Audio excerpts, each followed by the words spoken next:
This podcast is brought to you by JList.com. Well, JList.com has their March snack boxes in stock. You can get a taste of Japanese culture with JList's snack boxes. Traditional treats, trendy snacks, even convenience store exclusives can all be within your reach. So see what makes Japanese snacks so special while experiencing exotic chocolates, fun, traditional dagashi snacks, and more.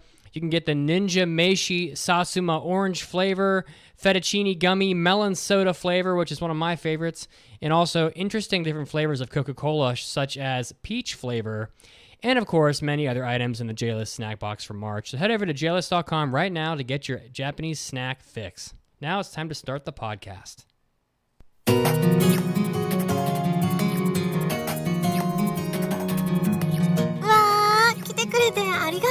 You're listening to the Anime Addicts Anonymous Podcast. Take your anime addiction to the next level at AAAPodcast.com/join. And now, here are your anime addicts.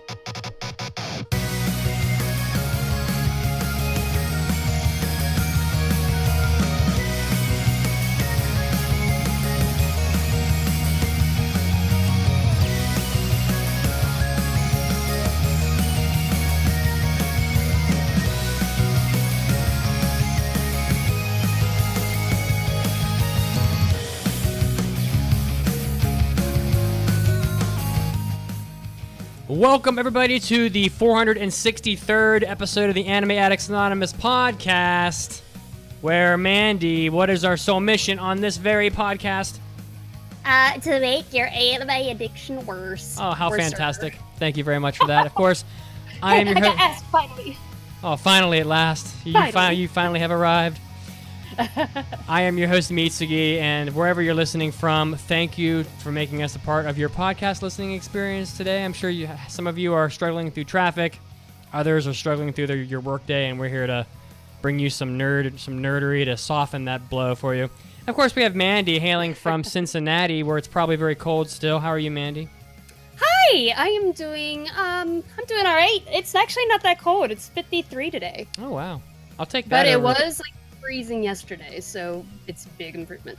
All right, let's check the Florida weather. And the weather in Florida, it is 85. Wow, God, good Lord. And of course, we also have a special guest today because we're doing Cells at Work today on this podcast as our review. We have the lovely Sarah, who is also the Manga Monarch's sister. So introduce yourself, Sarah. How are you today? Hi guys, I'm doing good. Thanks for having me on. I am currently freezing, but at least there's a sun here in Missouri. Oh, Missouri. So what is the current temperature in Missouri? Because, we're doing this. It's about 42 degrees, so not too bad from Ohio. Oh, 42 degrees. It's not that. That's not that. I hate to tell you, that's not that cold. Well, okay. So, I feel like we should do. Well, let me get through the clerical stuff here first. So, of course, if you want to join the Anime Addicts, you can do it over at AAAPodcast.com/join. We just did a Hobby Addicts where I talked about my experience at the Renaissance Fair, my first ever Renaissance Fair that I've ever been to. We did it this weekend. It was very hot, but it was definitely an interesting experience, I would say. And of course, Mandy talked about Devil May Cry 5, which is Hell yeah. You were very amazing. You were very amped up for that. People are loving that game. Yeah, I'm really enjoying it. Yeah. And of course, if you want to get our hentai episodes, you can get our hentai episodes over at AAAPodcast.com/join. And of course, we'll be doing an after party after the podcast today, where we'll just be hanging out with the listeners, shooting the shit, talking about some extra items maybe that we discuss on the podcast, and or whatever else we feel like doing. Of course, if you guys want to join our Discord, you can do it over at Discord. You can go to our website, and right along the top is a button for the Discord channel. 1,000 or so people on there. We've got watch parties. We're doing Mandy's Manga Club. What are you guys reading right now in Manga Club, Mandy? So this Wednesday coming up, the 13th, we are reading Sanctuary. Oh, okay. And probably when this comes out, it's probably going to be too late. But if you're listening to it live, you have a few days left. So it's actually a very fast read. I'm really enjoying it so far. So head over to the Discord. Of course, you can enjoy talking with a lot of people that are just like you. So you'll probably make a lot of friends over there. I know that I have. today we are doing an interesting topic suggested by Hearts on the Discord. We're doing a topic that was titled "One Love to Hate Them All," which is where we discuss anime titles that we love but seems like everybody else dislikes them, or titles that we dislike but everybody else loves. So I guess it's kind of like a different examples where you're on your little island, where you agree with no one, which is easy for me because it happens all the time. And of course, we're going to be doing a review on Cells at Work, and we have brought Sarah on the podcast today. Sarah, why don't you introduce yourself a little more and tell us more about why Cells at Work is such an important anime for you. Who are you and what do you do? So I am a veterinarian. I just finished vet school at Ohio State this last summer, and I currently work at a university here at Missouri. Mm-hmm. Cells at Work, it's sad. I use it just about every day of my life now. It has made science so much more fun for me. And it gives me something to really kind of tie my job into. And I get to imagine cute little cells running around every time there's a disease now. So that brightens your life, right? Every So time wholesome. every time somebody gets a cut, there's like millions of little Moag girl platelets that are spreading their little blankets out. The sad little platelets. You can't let them leave your body. If you put your L-selectin on, you get a lot better and you get to stay inside. So What do you do at your school right now? I do What a is your host of different things. We take a lot of care of animals that come into the hospital. So I see cases about every day. I do a lot of pathology work. So we kind of put on our detective glasses and we figure out why animals might have died, kind of help out, make a little piece for the owners in that sense. And I also do a lot of research. So trying to find new discoveries and ways to cure different diseases. So I do a lot of things. That sounds awesome. Well, we're glad to have you here with us. So I think we're gonna have a fun next 2 hours. So I hope you enjoy your first time on the AAA podcast. So Of course. I want to drop a quick note before we get this thing started. The listener choice poll is still up on the website. So if you want to vote in our listener choice, this is your last chance to do it for the winter 2019 season. I believe so far one is like massively in the lead, right? Yeah, a couple of them are pretty far out in front. So at this point, it's going to be probably between one of those two shows. But your vote might be the one that changes the outcome. So head over to the website. Again, it's AAAPodcast.com. There's like a little bar down a little across the middle. You can click it and just vote. It just takes 1 second. So. All right, and without further ado, let's get this thing rolling. Oh, 大ニュースです。It's time for big news of the week. Mandy, you'll be happy to know I love this so much. that It's so cute. Icy Rose. I know.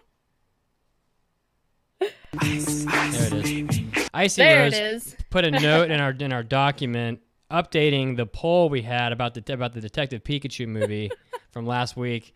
For those of you that didn't listen to that, we all kind of guessed how much money that movie would make, and I threw out an astronomical number. I said $2 billion. Enzo said 1.1 billion. Kazuo said 700 million, and Mandy said a lot.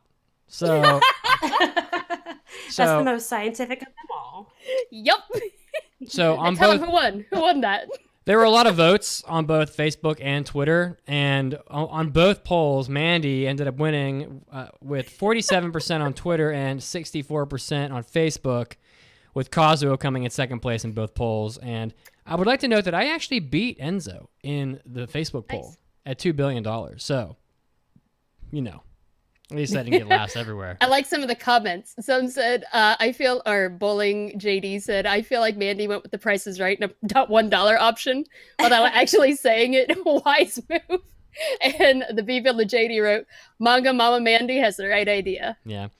It's going to make a ton of money, so I don't know how much it'll be, but I just thought I'd throw that update in there since Icy Rose went through the effort to dig that information up. So I also good didn't job. tell him to put me on there. I was really surprised he did. Well, no, I'm right. So now the actual big news of the week. So there was an article that was created from an interview that was done online, and it just kind of highlighted the how tough the working conditions are in the video game industry, especially in Japan. Yeah, for sure. So really brutal interview with specifically it was an interview with Nintendo Dream was the company that did the interview on February 17th with Masahiro Sakurai, who is the director of Super Smash Brothers and the creator of Kirby.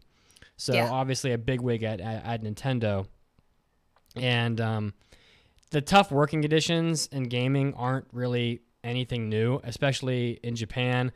They have where the karoshi phenomenon or literally working to death is a thing that is pretty much a normal day-to-day activity that pops up in the news. Black kigyos or black companies are often used as plot devices in isekai stories, as are karoshi, which is, I don't know, it's just like a social commentary on something that shouldn't be happening in Japan, but it happens anyway. And also, even in the West, Rockstar Games co-founder Dan Houser mentioned that when Red Dead Redemption 2 was trying to make its final push to finish to make their deadline, the staff was working over 100-hour weeks to get the game done. Yeah, it's definitely not a Japanese only thing. Right. It happens a lot in American video game companies as well. And we actually, I don't know, I think it's kind of hard to find out how often this happens too, because I don't think a lot of people speak out about it. No. But it's definitely not Japanese only. But some of the remarks by the Kirby creator, Sakurai, was kind of interesting. He said he told a story where he believed he had contracted food poisoning, but instead of going to the hospital, he hooked up an IV drip at his office and continued to work despite having food poisoning. He was hospitalized during the development of Super Smash Bros. Brawl after working 13 straight months in 40-hour straight intervals, only resting for 4 hours before going back to work after being hospitalized. But I just can't believe that is insane. I don't have words for any of this. He took 3 days vacation near the winter holidays last year, but felt he couldn't take too much time off because his workload would fall on the rest of his team, and he, quote, was still developing the DLC for the game, so my staff would have to develop my share of the work. We're releasing Joker soon, so they wouldn't be able to consult with me on him, Sakurai said. Also, in 2013, during the development of a new Super Smash Bros. Game, Sakurai got a repetitive strain injury, as they put it, on his right arm. So he traded in his keyboard and mouse for a trackball and a voice dictating software so he could write his emails via dictation. But, of course, he's still working, so his arm condition never healed. And he is currently battling calcific tendonitis, but despite doctors' warnings, he still is playtesting and debugging in the Super Smash Bros. Game with a joystick. So this is just crazy. That is insane. It's yeah, just so scary. And I feel like this is it's definitely not Japanese only. It's also here in the West, video game development, where there's this idea going around that you have to work yourself to death if you're passionate about your job. And I don't know how to fix that issue. Like, I don't know what they could possibly do. There's definitely also, I think, issues maybe coming down from the planning stages, where if they have such extravagant plans for this game, but they're unwilling to cut any of it out in order to make deadlines, they enter this crunch time, and it's really killing people. And I don't know. It's bad though. Like, I definitely think you can be passionate about your job, but still take care of yourself. Well, it seems really bad for just the gaming industry in general, because for sure. As a person who works, but I'm definitely more on the work to live side of things. Yeah. I just think to myself, like, if I was a college kid and I was getting ready to go out into the workforce, I don't think I would want to work in gaming if I knew that I was going to be worked 100 hours a week at times. And honestly, like, these game developers aren't being paid any more than anybody else. So I just don't think I'd want that for myself, And it's such like there's so many people who want to get into the video game industry as well. And I mean, I'm not an expert on this. I can't really speak from like an expert opinion, but I'm going to assume that there's so many people probably wanting into this field that it's not hard to replace them. So if you don't work yourself to death, be like, okay, well, we'll just get someone else who will. And I don't know, maybe that a lot of the issues come from pressure like that. Like I have to keep working or else I'm going to lose my job. I don't know. Well, I feel like it's almost the same in the medical field too. I mean, we have people that work 60 hours a week and feel like they can't take a day off. And Yeah. I don't think the education system helps you at all either. You know, you're always taught to continue working and worry about yourself later on after you're set in your job. And it's just not a good way to live. Yeah. I mean, this is a world where like it's pretty much industry wide. EA Games has back in 2013, EA Games had won the worst company in America to work for 2 years in a row. You know, just like stuff like this is popping up, and I guess like and there are more recent articles as recent as 2017 that I'm looking at right now, where EA Games is still being heavily criticized by people for like working conditions and what it's like to work there, just being like a terrible company to work for, and I don't know. Yeah.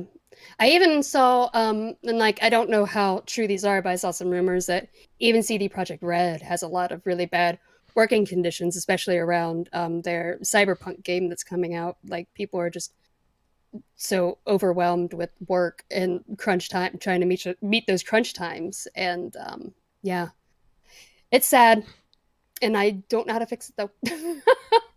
I think this is like manga also. I think like manga artists are overworked as well. Oh yeah, it's everything in this like entertainment industry. Why is it that all the things that we love come from like people's blood and sweat? It's there's not any. We should go take up golfing or something. To take up golfing.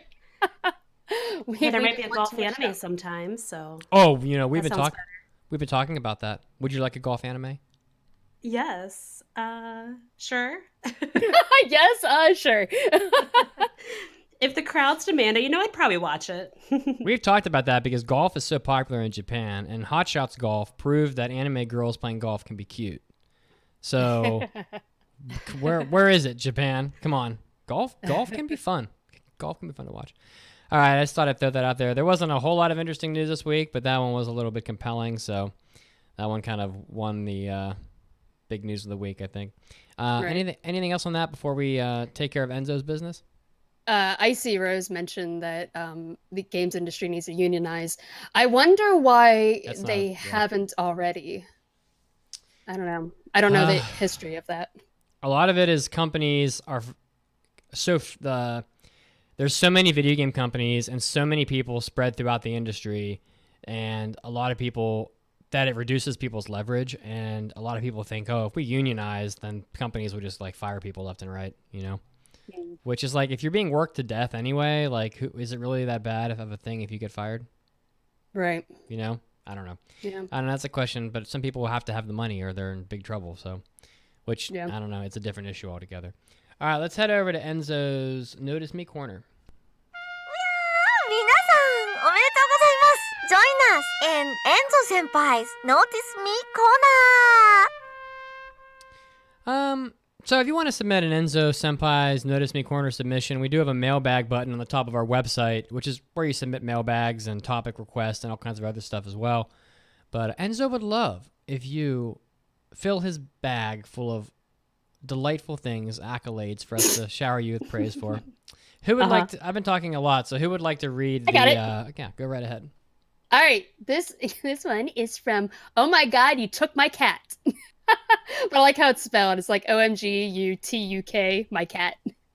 But he writes, hey everyone, been listening to and supporting you guys for the last 5 years or so, and I can't get enough. You've made my long, painful days at work bearable, and I just want to say thank you. I'm super happy. I finally found a new job after getting fired from my last one. Failed a random drug test for weed while I lived in Colorado. That's bullshit. and am able to pay my rent and keep going. I know it's not a huge milestone, but I find I am in a much better place. I'm still on the lookout for something actually in my field, but being able to support myself again is a huge weight off my shoulders. I live in Denver, so come say hi when you are here, Mitsugi. Mm.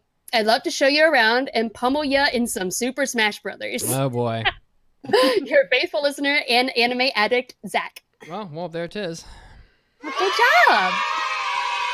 I gotta say, Do you play Super Smash Brothers?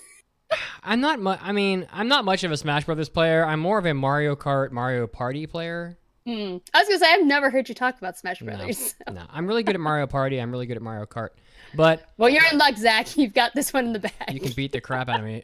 So that's such bullshit, though. Like, you live in the weed capital of the world. It's like the first place in the U.S. to legalize weed, and you get fired because you fail a random drug test in Colorado. What? I don't know. As a person who's trying to move to Colorado, I know all about that, and I don't even understand why they drug test people like the first time they sign on, because it's like, the state government has approved it, so for you to be fired for that seems really unfair. I don't really, but the laws are really confusing, and federal law always trumps state law. So, but I'm glad you found a new job, and when I come out there, I've gotten really close twice now, so it's gonna happen soon, I hope. And when I get out there, I'll definitely say hi, and you can beat my ass in Smash Brothers all you want. Okay, so thank you for that, and now let's just move right along to. We have some really good new hot new releases this week, so let's get to that. Yeah. It's time for hot new anime releases. Yeah, so this is the segment where that we'll do when there's something particularly interesting that's coming out that needs to be announced. The first of which is the Lupin the Third series is getting another movie, and this one is about this one's about Fujiko. So if Kazuo was here, he'd be really excited about it.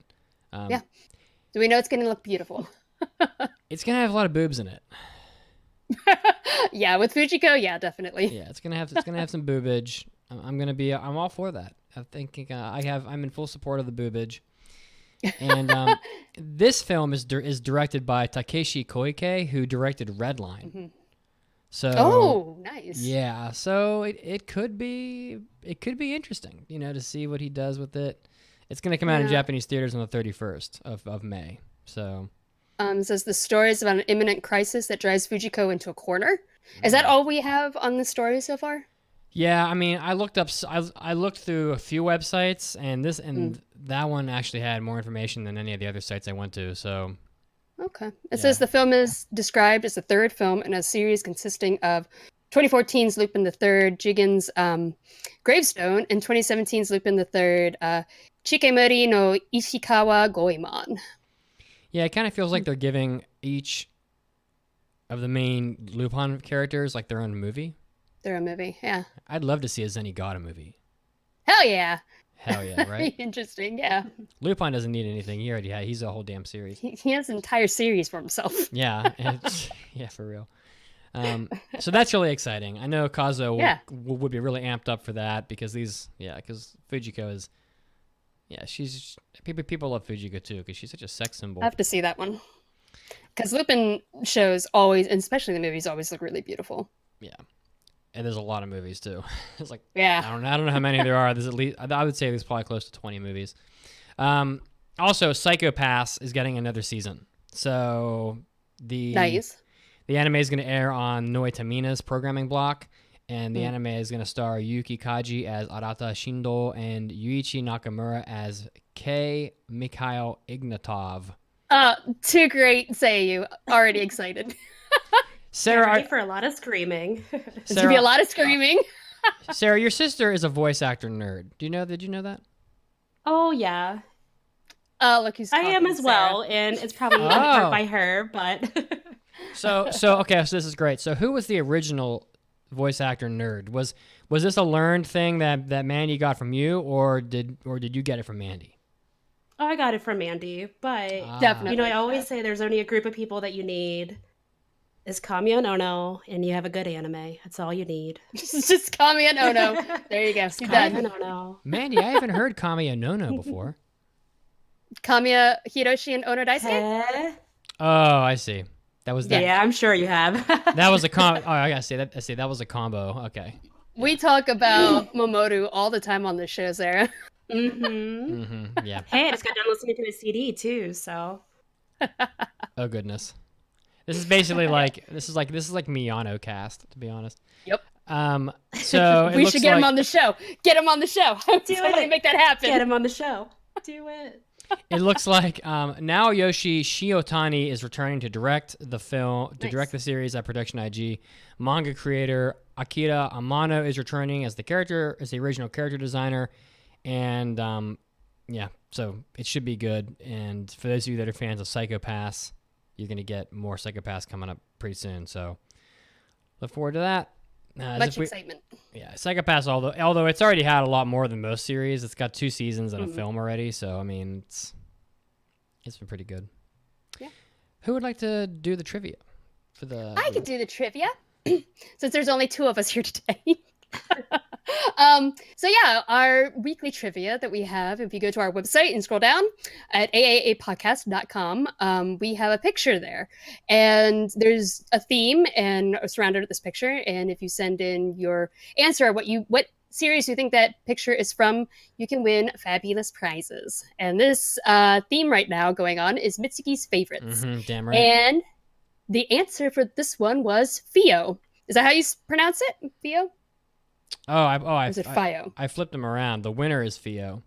My bad. I was gonna say. I was like, I don't know what that is. Okay, so the answer is Golden Boy. Gotcha. I love Golden But Boy. the winner was Fio. Yeah. Yep. Good job. I just went with it. I was like, I don't know what this is, but apparently it's your favorite. Also, Sarah, I just gave you access to our Google document. I should have done that before we started, but I forgot. So you now have our show notes. So in your email. Why, thank you. Yeah, of course. All right, so, and of course, we also have in-show trivia. For those of you that have been listening to this podcast, you know that we do in-show trivia as well, for those of you that are playing along at home. So, between being an exceptional student and taking care of the house alone during her mother's absence, her only distraction is listening to her old crystal radio in her secret mountain hideout.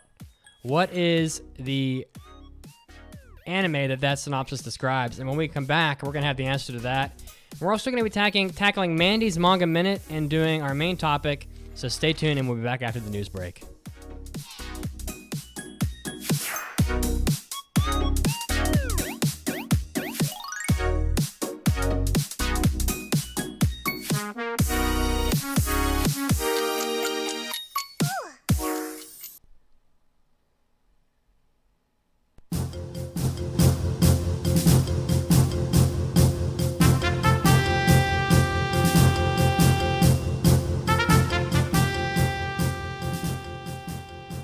Hello, all you beautiful anime nerds out there.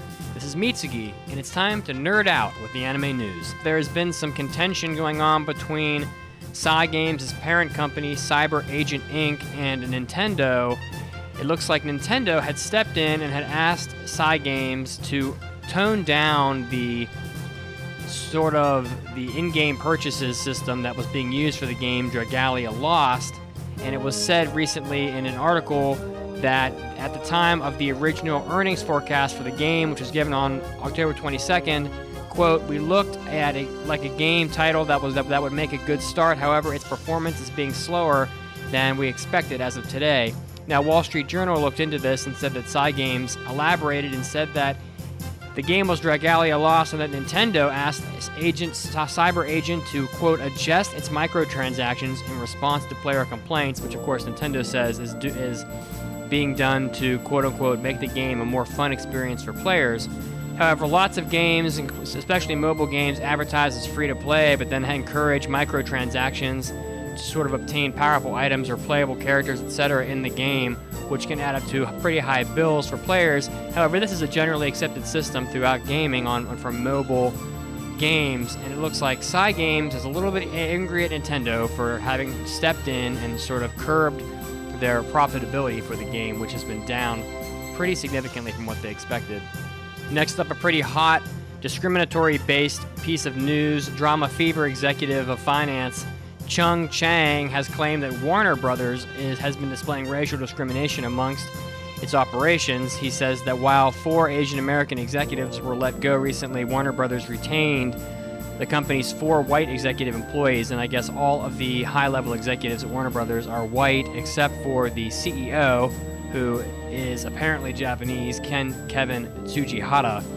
It looks like there have been various instances of what might be discrimination amongst Warner Brothers, including staff at Warner Brothers at a high level being surprised at the lack of accents and general articulation of the English language amongst staff that were perceived to be Asian. It also seems like there have been other instances of people, quote-unquote, thinking that white people would be able to sell product better than people of other races. Quote, in other words, Warner Brothers and a staff member known as Mrs. Hirsch sought out white executives who were racially and or ethically similar to the existing white leadership at the company in the biased belief that they would be more effective operating within a similar culture, end quote. That is what the lawsuit that is being filed against Warner Brothers states. Whether any of that is true or not, we'll have to find out, I guess, in the court of law, but it looks like for now there has been some legal action taken against Warner Brothers for some pretty dubious activities. Next up, another light novel is getting an anime adaptation. It looks like it has been announced that a TV anime adaptation of Miya Kanzuki and Yo Shina's Honzuki no Gekkokujo Shisho ni Naru Tame ni wa Shudan no Eiran de Raremasen, Ascendants of a Bookworm Stop at Nothing to be a Librarian. The synopsis, Motosu Urano is a book-loving college student who just got her librarian certification and was supposed to enter the job of her dreams after graduation. However, she was killed during a massive earthquake, crushing her underneath a pile of her own massive collection of books. Wishing for reincarnation in order to read even more, she got reincarnated to a world with a low literacy level and very few books, limited only to the nobility of the world. She is reincarnated as a 5-year-old daughter of a lowly soldier. No matter how much she wants to read, there is no way that there are any books around. If there are no books, then what do? You make them yourself, of course. What her goal is to become a librarian no matter what, and to live a life surrounded by books. For starters, she begins making them. Kind of a very interesting take on the isekai sort of plotline of a girl goes to another world and creates books because there are none available for her to read. Definitely seems pretty interesting. This is going to be coming out sometime in the future. This is Mitsuki, and this was your anime news break. Now, time to get back to the podcast. Hey addicts, podcasting is hard. It takes a lot of work, dedication, time, and money to keep the show running the way we want for all of you wacky anime addicts out there. But even more than all this, it helps to have support from you, the listeners, so we feel the love, but also so we can keep the lights on. If you've been enjoying the podcast and want to support the show, you can head over to AAAPodcast.com/join or Patreon to throw us a couple of dollars. A little bit goes a long way, and we'll reward you with our extra content. 8 additional episodes of After Parties, Hobby Addicts, and of course, hentai episodes per month. With all this money, we can buy me a pizza. We can make sure Manny never runs out of manga. I can finally buy that pompadour I've always wanted. And I can dig the anime pit of hell just a little bit deeper. Help us stay in business, and we'll help your ear holes with tons of extra content to enjoy. Head over to AAAPodcast.com/join now to support the podcast. And thank you.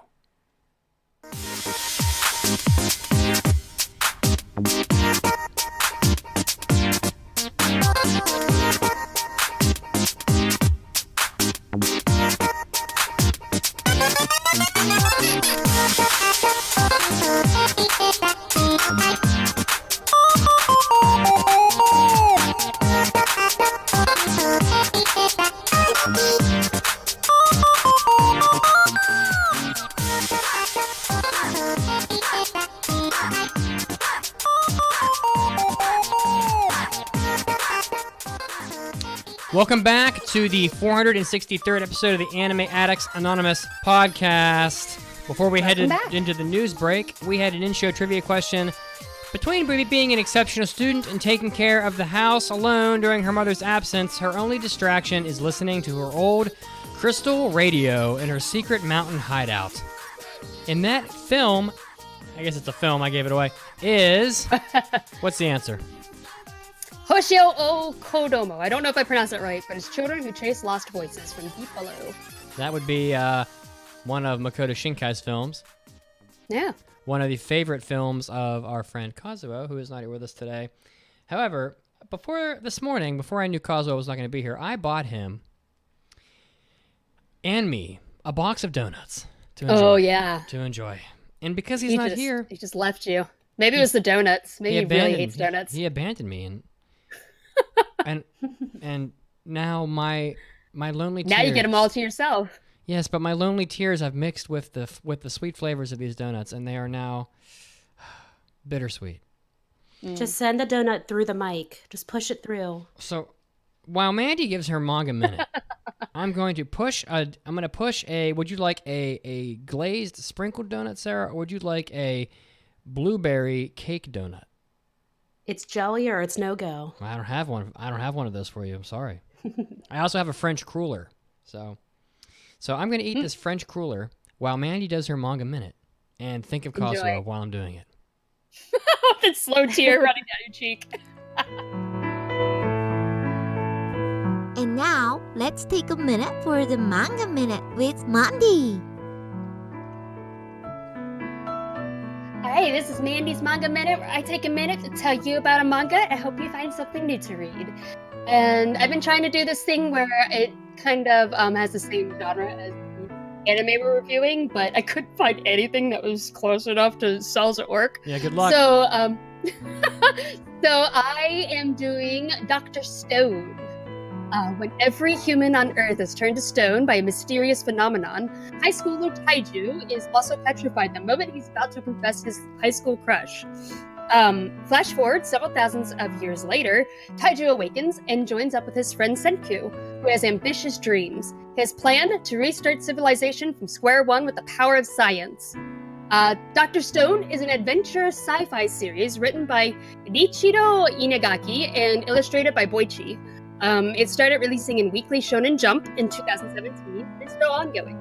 It was part of the Jump Start Initiative, where the first 3 chapters were released in English at the same time as the Japanese release, which is kind of new, but it is also available in the Shonen Jump app with 4 volumes currently out. There's also an anime scheduled to come out this summer.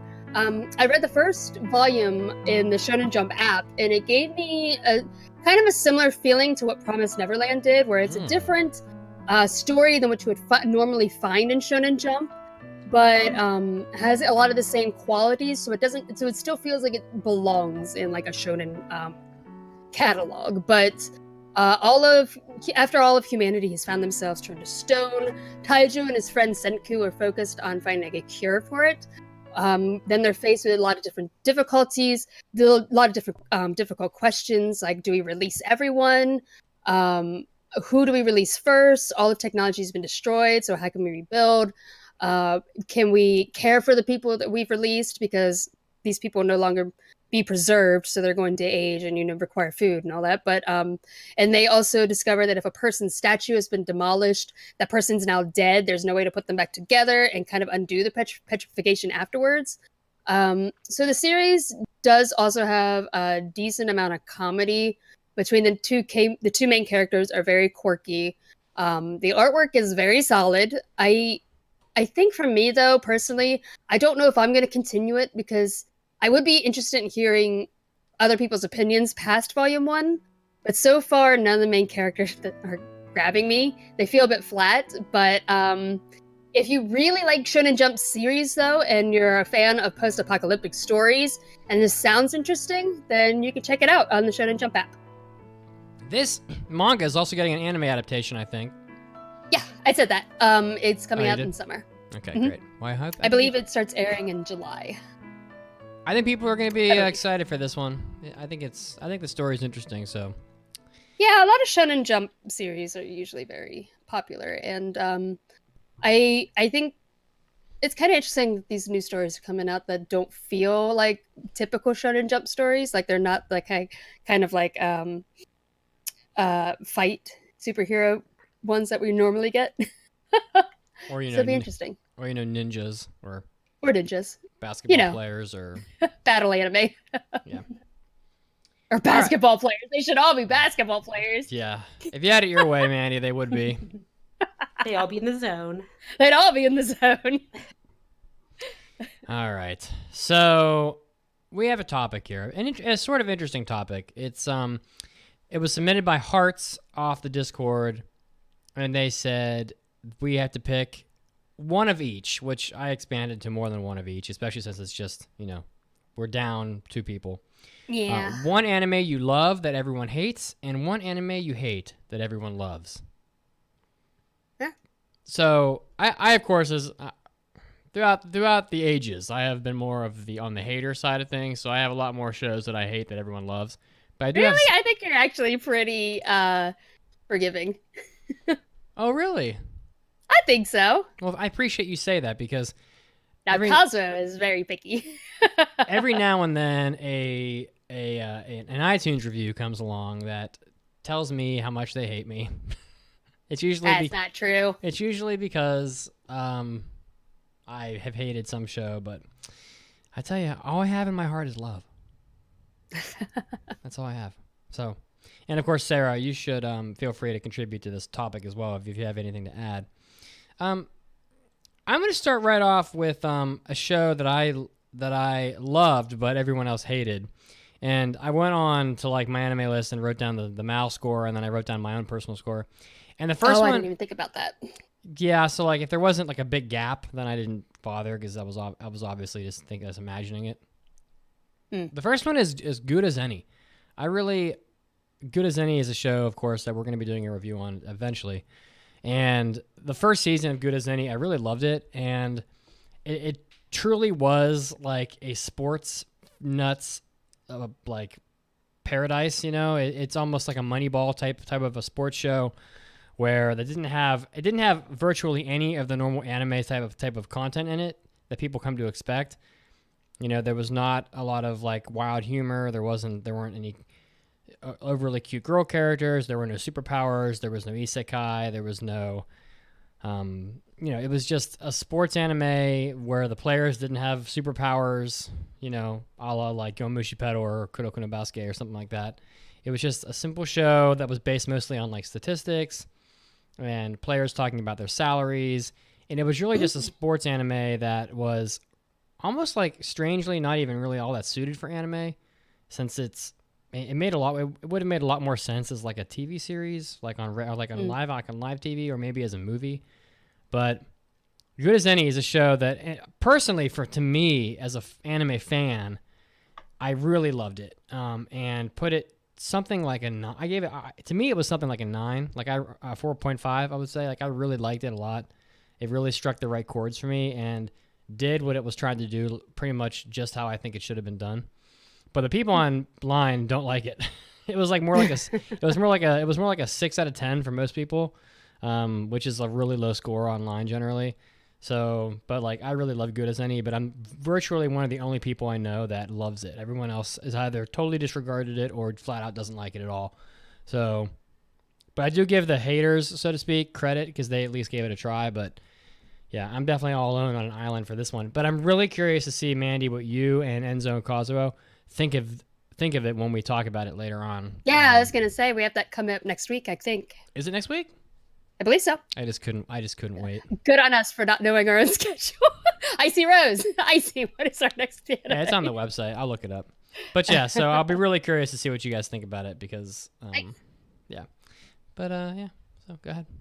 Man, this is hard for me because I couldn't. Love is such a strong word. I was like, I can't think of anything that I absolutely loved, but is normally like really despised or disliked. I can't think of anything. Mm-hmm. There's some that I like that are really stupid, but like I know they're dumb, but I wouldn't say I love them. One of those was Secco Boys. I love Secco Boys. Secco Boys is great. My sister and we watched this in one day. Do we watch this whole thing in one day? One sitting. It did not take very long. Secco Boys it's a short. It's dumb. It's a idol boy show, but the gimmick is that all the idols are busts, like old statue busts.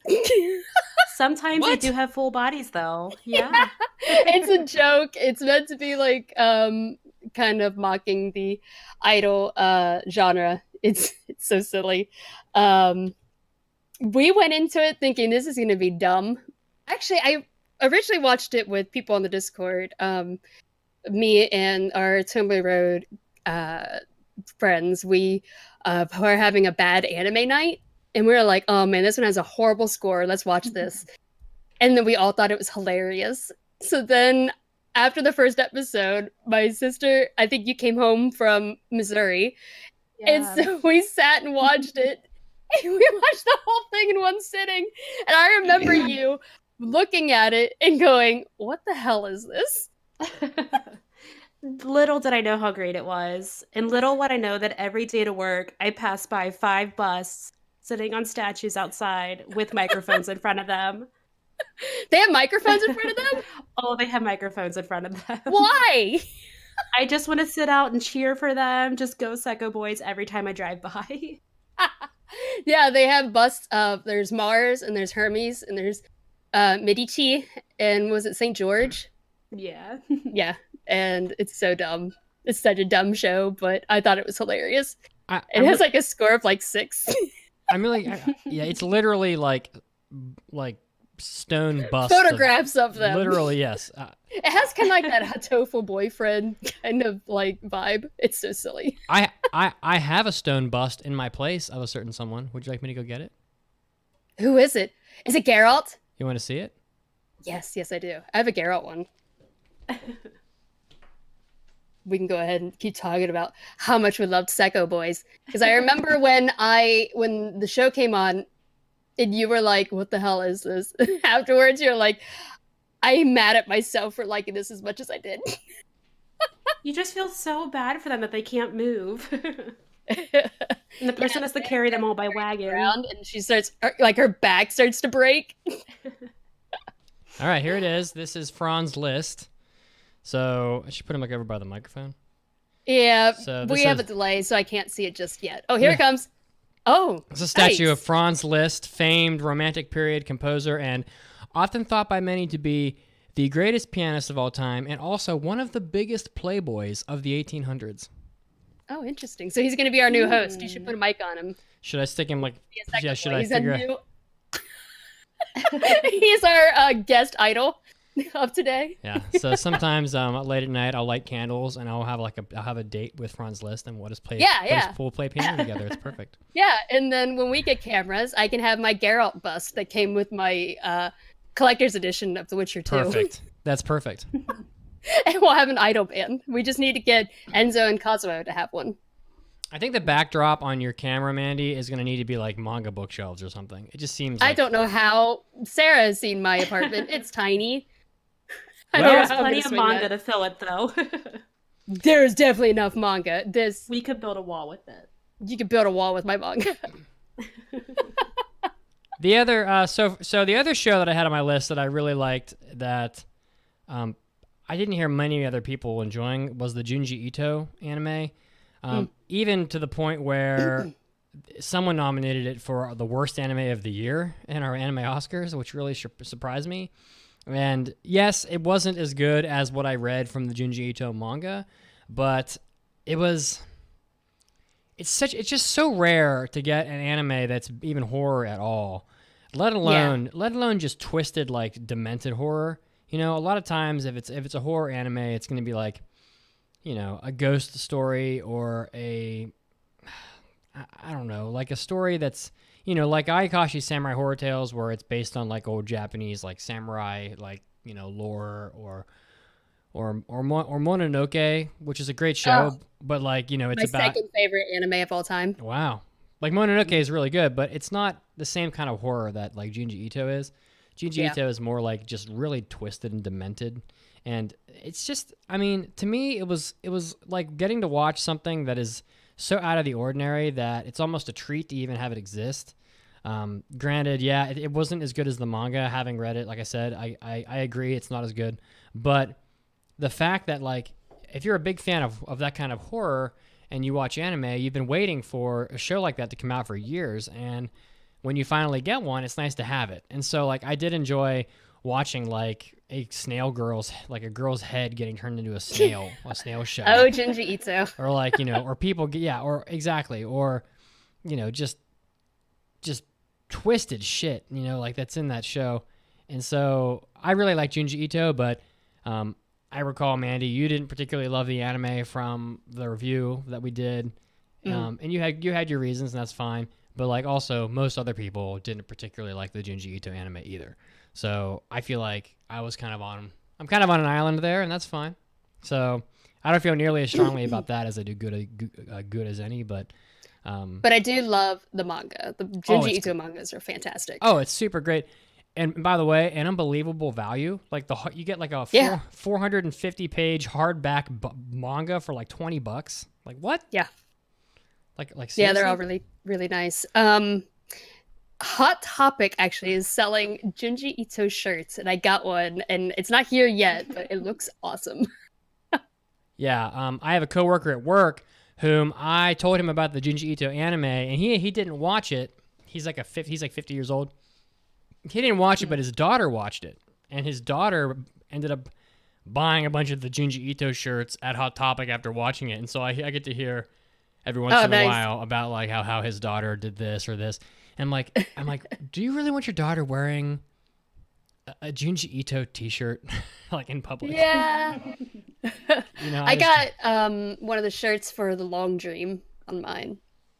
Oh God! But they do have ones of like Tomie and there are a few other ones. The Long Dream. That's a good section of that book. That's twisted as hell though. Okay, so I'm curious to hear what you suggest next, and I'm also curious to see if it's another anime that you and Sarah have both watched together. No, we didn't watch these. I actually found on my Miami list that a lot of people tend to score short anime very, very low. I wonder why that is. I don't. I guess because there's not really much to them, I guess, in terms of like story, but there are a lot on there that are a lot of shorts that I find really enjoyable to watch that are kind of relaxing. And I have two of them on my list. One was Wakakozake, which is a short about they're very, and when I say short, I mean very short, like isn't like 4 or 5 minutes. And the whole thing is about this woman who just goes to different bars. She eats food. She pairs it up with a different kind of alcoholic drink, usually sake. And it's just about her just describing how much she loves the food and what about the food she likes. And it's really relaxing. She always does this thing where when she feels really relaxed, she goes, "Pashoo!" I don't know. It's a really relaxing show, and I really enjoyed that short, but it has like a 6, I think, on my 2 minutes per episode. Oh, were they 2 minutes? When I say 2 short, minutes. I mean short. Jeez Louise. The other one that was a short like that is Love is Like a Cocktail. That one was also like 2 or 3 minutes and about a married couple. The woman loves alcohol, and the husband always mixes her some different kind of cocktail. And it breaks down like how he made it, like all the ingredients and how you make it, and then she just enjoys it. And it's, I don't know, they're a really cute relationship too. And it's always like she comes home from work is like really worn out, and he's like, "Oh, I'll make you a cocktail," and mixes her some kind of drink. And that one was really pleasant to watch too. That's what I need to find for my life. I don't know if people actually hate them, because they do score it very low, but I wonder if it's just because it's a short, because it's like, it's kind of hard to score something that's only 2 or 3 minutes long. There is the Psyche K, the Psyche Kuso no Nan, no Sainon, the anime that is a short. That people love that one though. That might be the exception. Did I watch that? Yeah, it's got like it's like one of the top 50 shows on all time online. Oh, Psyche K? Yeah. Oh, me and Sarah watched that, didn't we? Psyche K? Yeah, the original. Is that a short though? Yeah, the original one came out in 2016. It's 120 episodes and it's 5 minutes long each. Oh, I saw the one on Netflix that has Kamiya in it. Yeah, that's the one. Mm-hmm. Yep, and it's really funny. He is like who I am as a person. You're super. You just go around and judge everyone that's near you, and I'm psychic. Another short that recently came out. I don't think it has a really low score. I think people generally liked it. Was Honda-san. That one was a really good one too. I don't know. It's really hit or miss. Some shorts get decent scores, and some of them get really low scores, and I don't know why that is. But Um, I do have one more on my list. I wouldn't say love, but I really enjoyed watching the Katsugeki Tokendambu movie or show. It's not the one that's like comedy. It was the one that was made by, who was it that made it? Let me check real quick. I forgot. UFO Table. My mind blanked for a second. They always make really beautiful stuff, but I have played Tokendambu a lot since it came out. I'm a gotcha, just horrible person for that game. And so I knew exactly what was going on, but I can't blame anyone for disliking it because it made no sense. And it's the idea of sword boys is dumb already. But it's sword boys. They get But the it's beautiful art. oh Lord. The animation that was gorgeous, though. It just doesn't really have much of a story. Well, it is But, UFO. yeah. It is UFO Table. Yeah. So, God, there's a ton of Fate Stay Night anime. Yeah. Just a ton of it. Mhm. So, on my list, I have several here that are pretty prominent that I just didn't like very much. The first one, the most glaring of which is No Game No Life. I have that on my list as well. Oh, okay, great. So I just don't understand it. I tried Did you watching the watch that? movie. I watched the movie. Oh. So it's really well liked by a lot of people, and And we are moving into the things that we love that usually people hate. Mm-hmm. so most people really like No Game No Life, but there were just so many different reasons why I just didn't like this anime at all. I starting with like all the anime tropes that are in it, with the hikikomori and glorifying being a hikikomori, which I think is really sort of a dangerous thing that I don't really think people ought to be sort of celebrating like social phobias and things like that. It just doesn't really seem like, I don't know, doesn't seem proper to be doing that, you know? And so that, starting with that, and besides, that's a total cliche for anime. And it's an isekai show, you know, they get pulled into like another world and where they have to play games to sort of, you know, survive or whatever. I can barely even remember what it's about at this point. But I know that there's a lot of like really awkward, inappropriate, like ecchi comedy in it between siblings. Yeah, that bothered me. And the bright color palette of the show, I didn't for once, like I'm a person who normally likes really bright colors, but for once didn't really appreciate that in the show at all. And all of the really awkward shower scenes in the anime that were just really obviously just put in there to be total fan service for people, it sort of leaves me in a place where I don't really understand why people watch shows like this and just completely accept the really awkward, inappropriate sexual humor in it. And like we do hentai episodes, so like I am not prude at all, you know, but like when you start talking about like really awkward like social situations that, you know, shouldn't be touched upon, that aren't at all part of the story whatsoever, that are just thrown in there to be total fan service for people. I don't know. No Game No Life, I really disliked it. It was not something that I enjoyed, but most people seem to really love it. I actually like the art style. I really like the colors, but yeah, I also thought it was very awkward having ecchi scenes with your sister. I mean, I know we're talking about anime, but you know, I don't know, that one particularly was very awkward. And I think also because she looks like she's very, very young. I think very she is young. But I remember the manga being far more awkward. I got the first volume because I was like, "Oh, yay! A manga that came to me very highly recommended." And I watched the first episode, or I read the first volume. I was like, "Ooh, this is really weird." Well, I mean, Yeah, the shower scenes were kind of weird. so according to the interweb, Sora, who's the boy character in No Game No Life, is 18. He's 18 years old. His sister, whose name is Shiro, is 11. Yeah. So, I mean, that alone is, you know, weird. Yeah. So, and then to make them brother and sister is extra weird, you know? So, Yeah. I mean, there was a girl character in that show, Dola, I guess her name was. I didn't even remember her name was Dola. I guess Stephanie Dola. She's 18, you know? Like, why can't we just have Stephanie and Sora, hitting flirting or whatever? They're not related and they're the same age. Like, hello. I don't know. Am I missing something? Yeah. So I don't know. It just didn't work for me. It's not my favorite. No. But I did like the animation though. I thought, or the art style. I don't know. I really like that one though. I really like the color palette to it. So yeah, wow. So I picked one that we both did, that we both felt the same way about. Now, Sarah, have you seen No Game No Life? She saw the movie. There was a movie that I saw. Okay. Yeah. What happened It in was the movie? okay. I didn't really understand a lot of it. Because you haven't seen the series, right? Yeah. Okay. Did you see it in theaters or where did you watch it?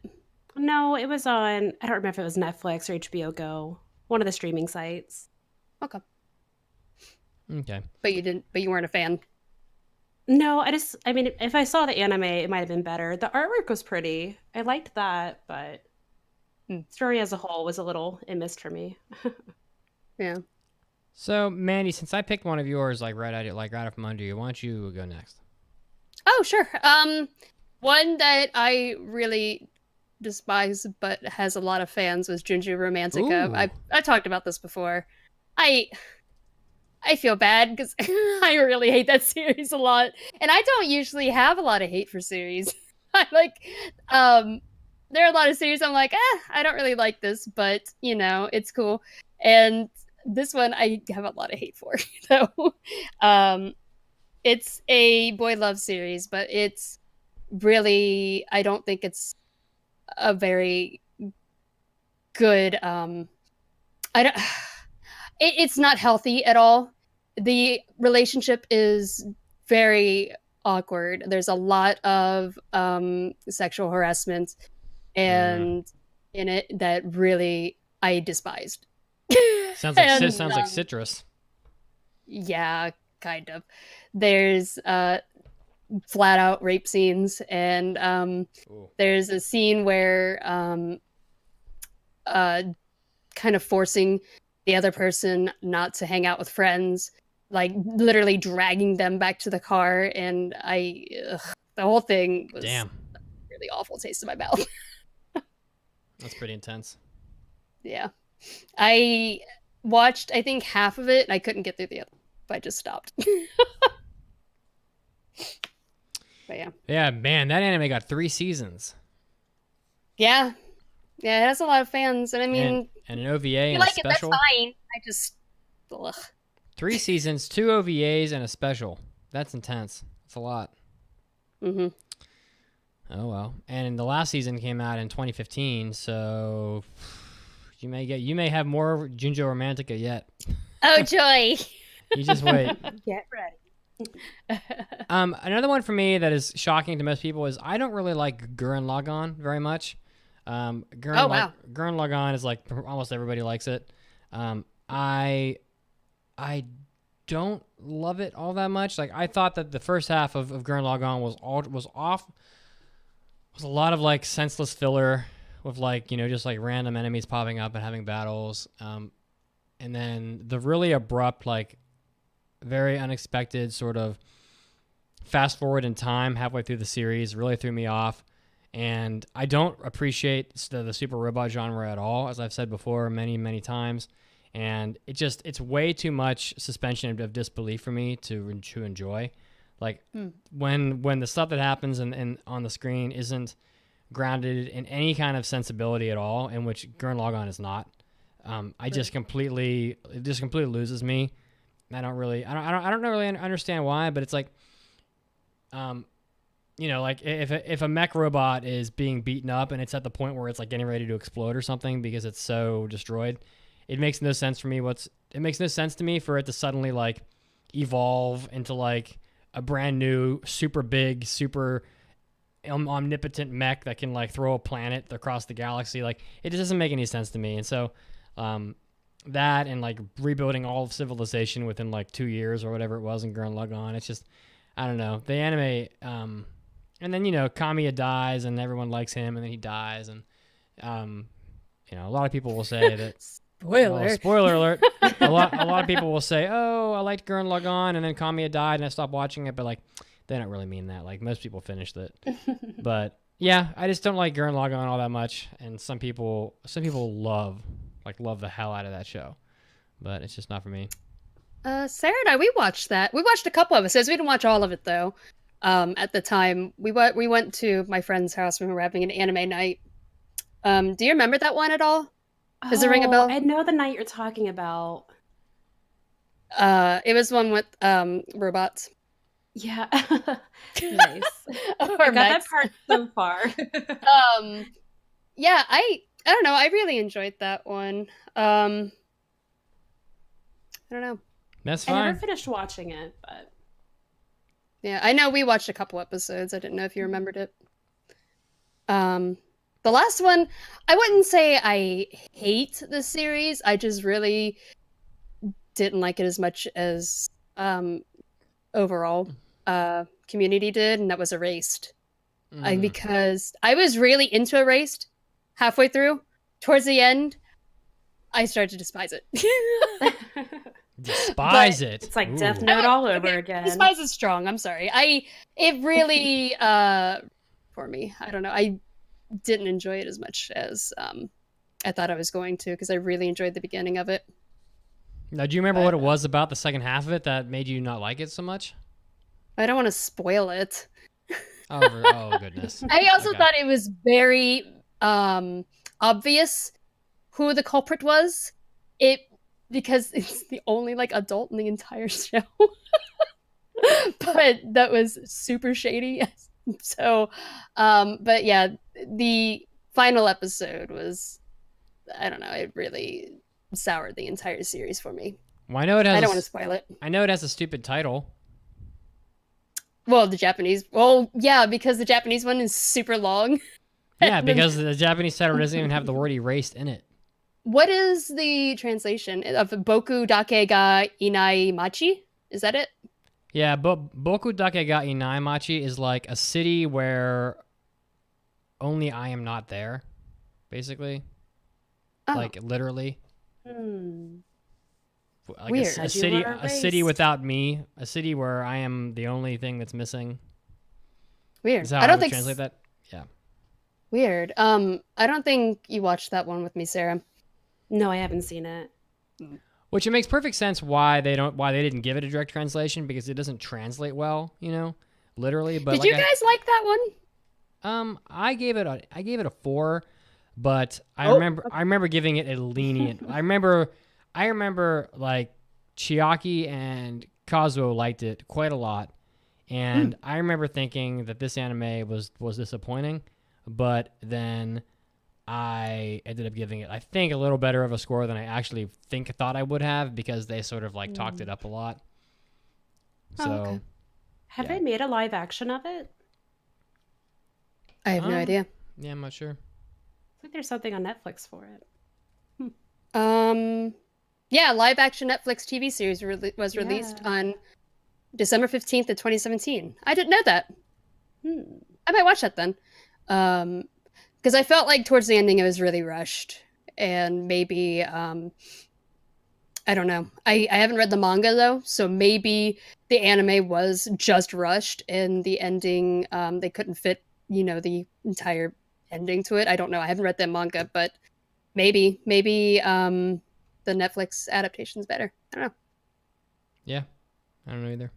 I have to watch it. Let's see what else. So I also have Kekai Sensen, Blood Blockade Battlefront or whatever. I do not like either seasons of this. I've talked about this many times. It's We enjoyed that one a lot. Yeah, that's why I picked it, because it's like everyone else but me likes it. It's just too much chaos for me, too much nonsensical stuff happening. It's a lot of the same. It's almost the same as the reason why I dislike Super Robot anime. It's just that I would much rather prefer my shows to be a little more like, just like they make sense, So all of the chaos and craziness of Kekai Sensen is why I don't really appreciate it very much.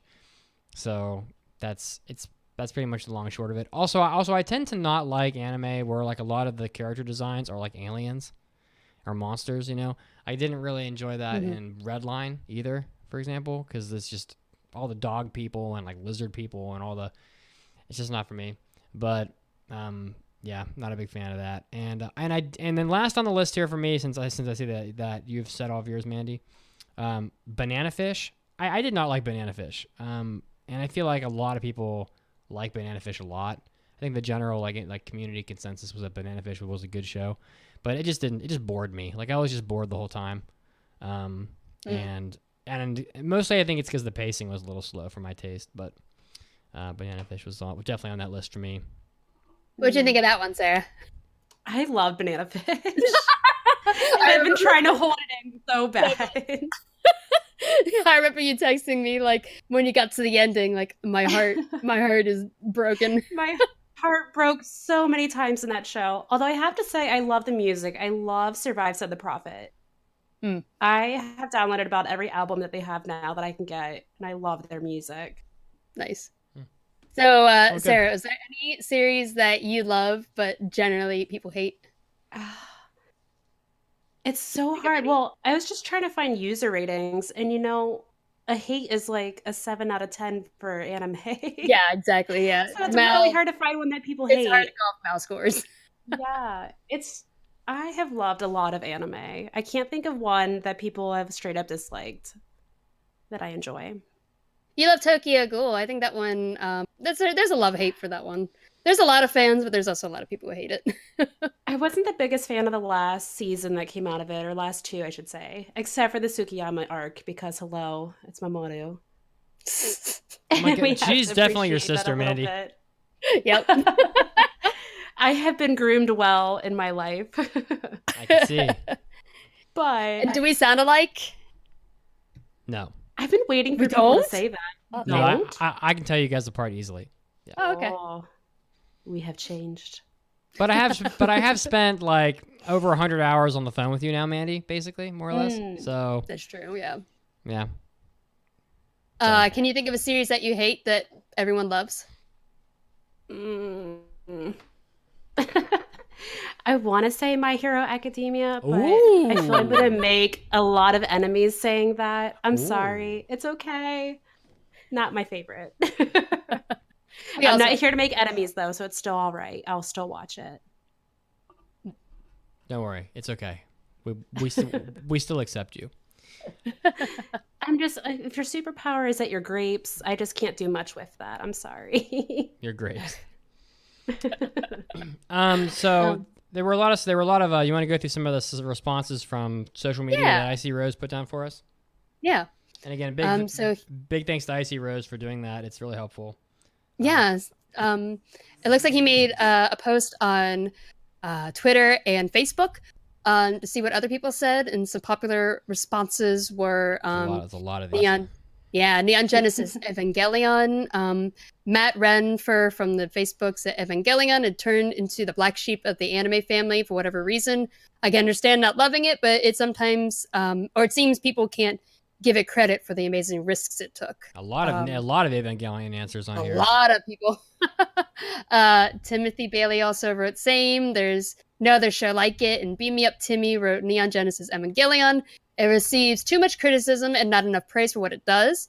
I'm mostly referring to the show, but you can add the movie in there too, since they're directly related. I love how the show takes the opportunity to delve into the mental states and personality of its characters and humanize them in a way that allows you to be able to explore and relate them in a way many shows don't. It does so in a unique fashion. Wow. It's so good. And Cassie also from the Annie Chatbox podcast wrote, completely agree with you. Ava explores depression and self-discovery in innovative ways. Both the TV series and End of Ava were wonderful. Wow, it's a shame. Enzo's not here because we know how much he loves Ava. So. Oh yeah, and Cosmo. Let's see. So do you have that drop? Oh, it's all right. Yeah, but I already ate this shit burger. So yeah, then there's a bunch of love for Sword Art Online. Also, Jeremy from Facebook writes Sword Art Online is a big one.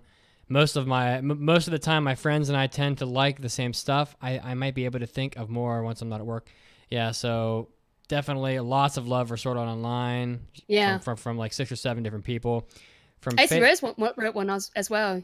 That Icy Rose adds in spite of many flaws and complaints he makes, he will always love Sword Art Online, as if constant cosplaying of Kirito doesn't give that away. Let me just skim through some of these. Soda no Go for it. Oto, Guilty Crown, School Days, Kimi to Boku. Let's see here. Log Horizon got some love. X the TV. X the movie. X the movie. X the movie. Said Phew, that's bad. he wrote X the movie. It was better than TV series. Oh my God. Get out of my house. I'm not even gonna say that person's name. I don't want to. Oh boy, I can't do it to you. I love you, but I don't want you to get mauled. I think he makes a good point though, because I actually like the ending of the movie, because the TV series was the manga never ended, and the TV series was following the manga pretty faithfully, I think, and there was no ending, so they kind of had to make up an ending. And Lance Peterson, I'll just go ahead and say it, wrote the series ending as a cop-out. And I understand that argument. I love you. I love you, Lance. I just couldn't. I tried to watch the X movie twice, and I couldn't. That was two. I have it on DVD. Count it, 2 Blockbuster rentals wasted.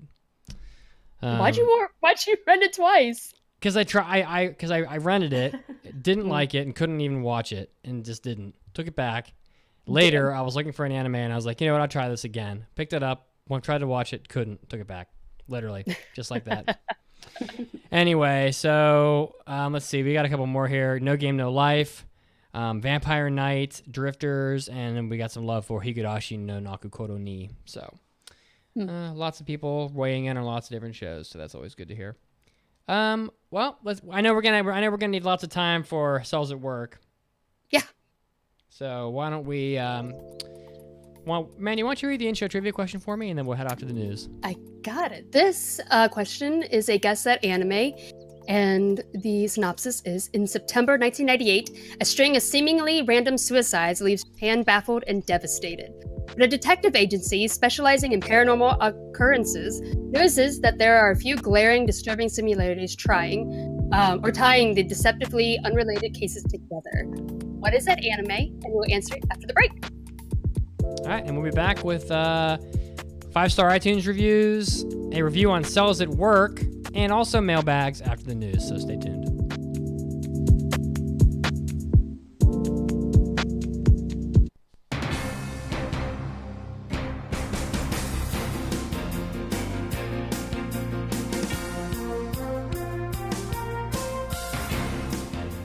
Hey anime fans, Mitsuki's back, and it's time for one more round of your anime news. Leading us off this time, Sonic the Hedgehog just can't catch a break. It looks like Paramount Pictures has put out a branding deck for their upcoming film of Sonic the Hedgehog, and it includes designs of Sonic, as of course he is the main character of the movie, which again has led to people chiming in about their opinions of the design of the character, including a well-known name, Yuji Naka, who was former Sonic team head and game programmer. He was less than enthusiastic by the design. He wrote on Twitter on Tuesday that he thinks the design leak was probably strategic, but that it's a bad move. Quote, if a poor directorial choice becomes a hot topic, then it could continue to damage Sonic's IP, he wrote. He also adds that the image could be fan-made and that he'd like to see Sonic wearing some gloves because he found it, quote, shocking that Sonic's bare hands were white. Because if you look at the picture, Sonic does have white hands despite his arms being blue, which didn't strike me as being particularly all that unusual, but, you know, whatever. It has also led to different artists online throwing their own designs of the Sonic the Hedgehog character into the ring, trying to sort of bridge the gap between what Sonic looks like in the video game and the very different look that the movie is having, which is more of a human-animal-looking type look, where Sonic doesn't actually have quills as a hedgehog. He looks like he has more fur, and definitely looks pretty weird, including right down to his shoes. I don't know. Sonic continues to get dragged through the mud with this movie that seems to be dead before it even airs due to the weird designs of the character. So we're just going to have to wait and see how this progresses as time passes. Next up, a few new anime releases to be talked about. Looks like the 2017 anime Tsugu Momo is going to be getting a new series. The series is going to continue to be produced by Zero G, and the director and series composition will continue to be done by Ryoichi Kuraya. For those of you that don't know Tsugumomo, reading the synopsis, it sounds like an ecchi harem show. Kazuya Kagami never goes anywhere without the precious Sakura Obi that his mother gave him. However, one day a beautiful kimono-clad girl named Kiriha appeared before him, and of course, somehow she begins to live with him in his room, and soon other people appear, including Kazuya's childhood friend with glasses and a ponytail who meddles with his affairs, and an older sister who wants to take baths with him, etc. If you're a fan of this type of anime, Tsugumomo, which is actually a fairly highly watched anime when it came out in 2017, well, there's going to be another series of this coming out for you to watch. Of course, Digimon Adventure, the franchise, is also getting a new movie. It looks like Digimon Adventure is going to be getting this film in early spring of 2020, so you have quite a bit of time to wait. But those of you that are big fans of the Digimon Adventure the cast members are going to be reprised from this film, so that's going to be also to commemorate the 20th anniversary of the anime's first broadcast. The supervisor is going to be Hiromi Seki, who's been working on the Digimon series as producer. And of course, lots of other people from the series are going to be still in here. Character designer Katsuyoshi Nakatsuru, which is also the character designer for the original Digimon series. So if you're a big fan of Digimon, there is more coming, and there's some pretty decent little teasers online that are available if you want to watch those to get yourself a little bit excited for the film. Next up, the manga Gleipnir is going to be getting an anime adaptation sometime. This was announced in the April 2019 issue of Young Magazine. The synopsis of Gleipnir, coming from Kodansha Comics, is that Shuichi Kagaya is an ordinary high school kid in a boring little town, but when a beautiful classmate is caught in a warehouse fire, he discovers a mysterious power. He can transform into a furry dog with an oversized revolver and a zipper down his back. He saves the girl's life, sharing his secret with her, but she's searching for the sister who killed her family and doesn't care how degrading it gets. She will use Shuichi to accomplish her mission. This anime, directed by Kazuhiro Yoneda of Akatsuki no Yona, and is done by Studio Pine Jam.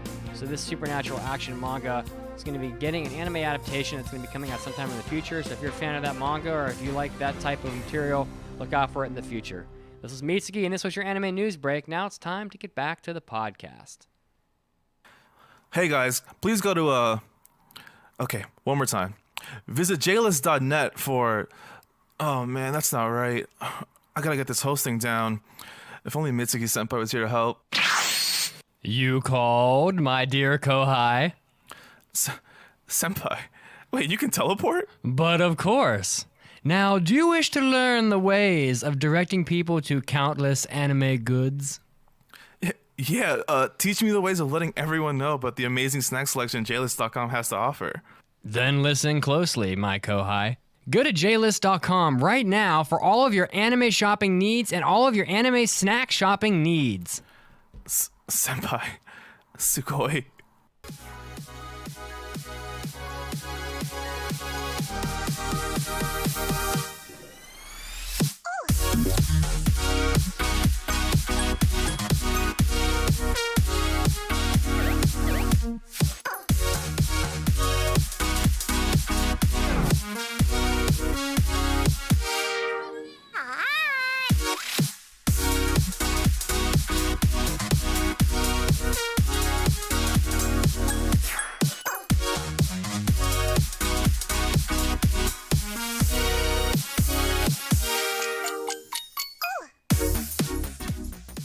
And welcome back to the podcast. Before we hit the news break, we had an intro trivia question. In September 1998, a string of seemingly random suicides leaves Japan baffled and devastated. But a detective agency specializing in paranormal occurrences notices that there are a few glaring, disturbing similarities tying the deceptively unrelated cases together.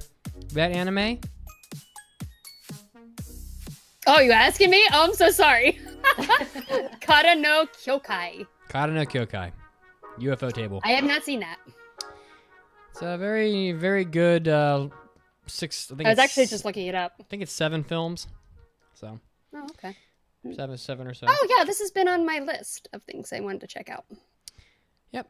And I've seen it. I saw it. It's been quite a while, but it's definitely really good. It's worth watching for sure. It's It's got some pretty like gritty stuff in it. So if you like really dark stuff, it'll be a good one for you. Okay, so now we have as we do every episode, it's time to go through our iTunes review. So if you want to submit a 5-star review via iTunes, we will read it on the podcast. So let's get right to it.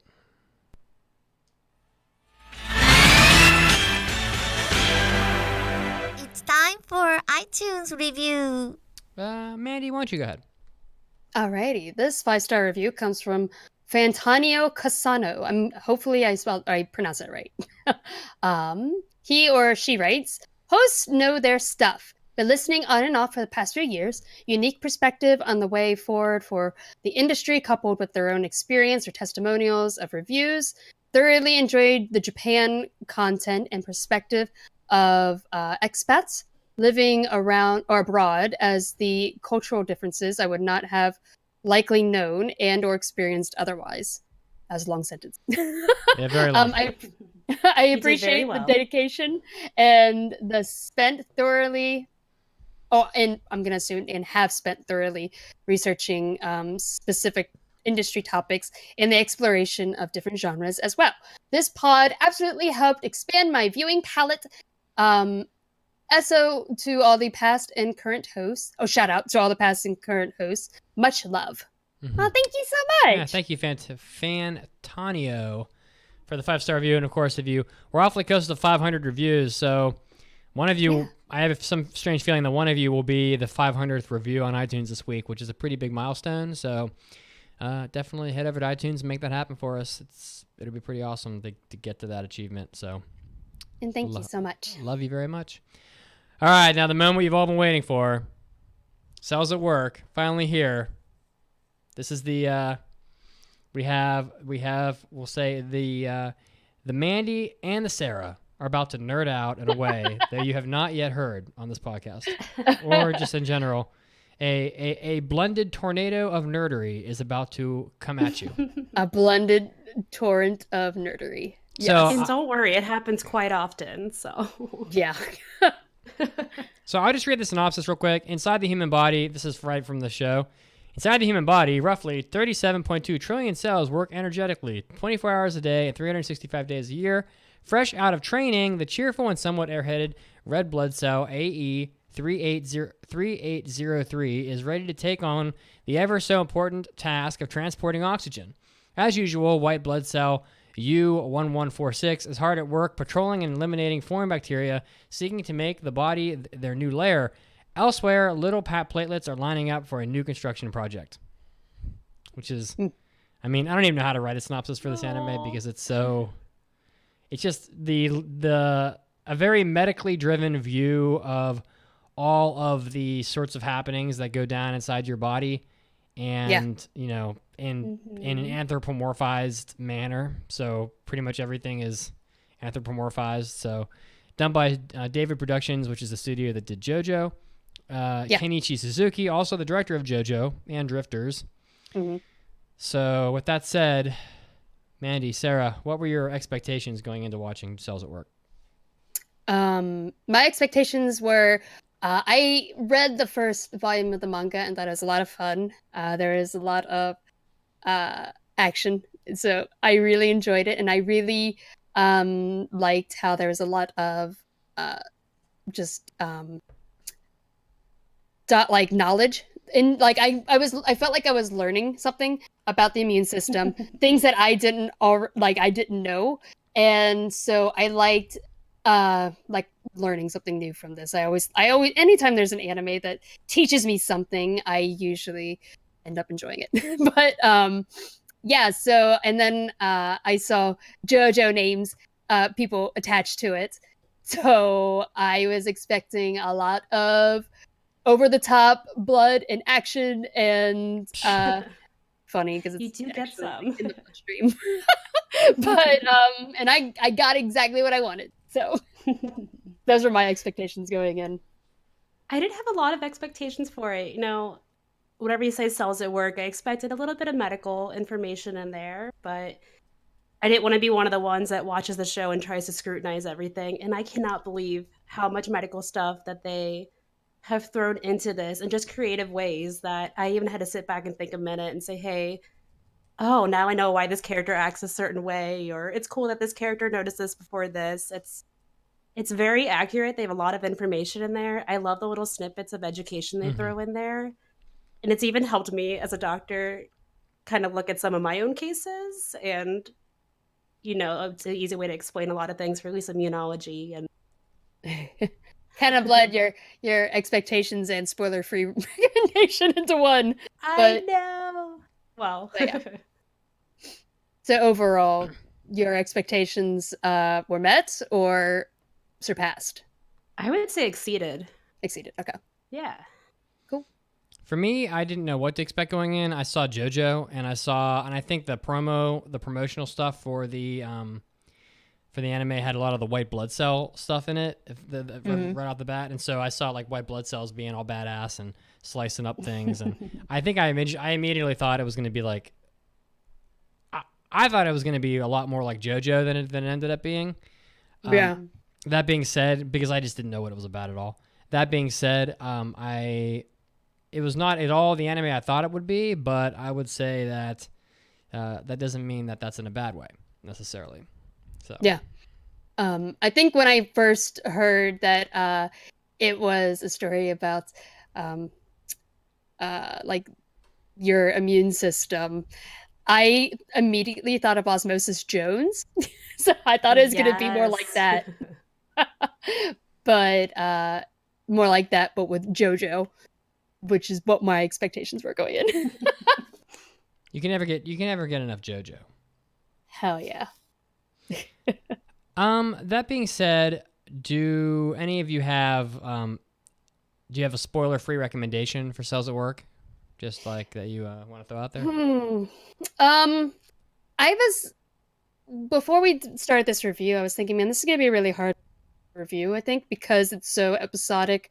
And, but I feel like you learn a lot from it. If you are interested in the immune system and you're interested in just all of the little bits of medical terminology, and if you don't mind reading, because I don't think this has a dub. I could be wrong. Does it have an English dub? Let me check on that. But regardless, there's a lot of stuff, a lot of words that come up on the screen because they're going to explain everything to you about this particular cell. They're going to tell you about this process that's going on, but they animate it in a fun way and try to give all of them like their own individual personalities and quirks. And I really, really enjoyed it. I think if you are interested in that kind of area, then you should give it a shot. But I don't know. I don't know who I would not recommend it. Oh, there's no dub. Okay. Thank you. Yeah, I didn't see a dub online. Yeah, I think Cells at Work is an easily recommendable show. In fact, I have recommended it already to people. And I think that's just because it blends a lot of things that people really enjoy together in an interesting way. It's got really likable sort of characters in it that all are very different from each other. They're all very distinct.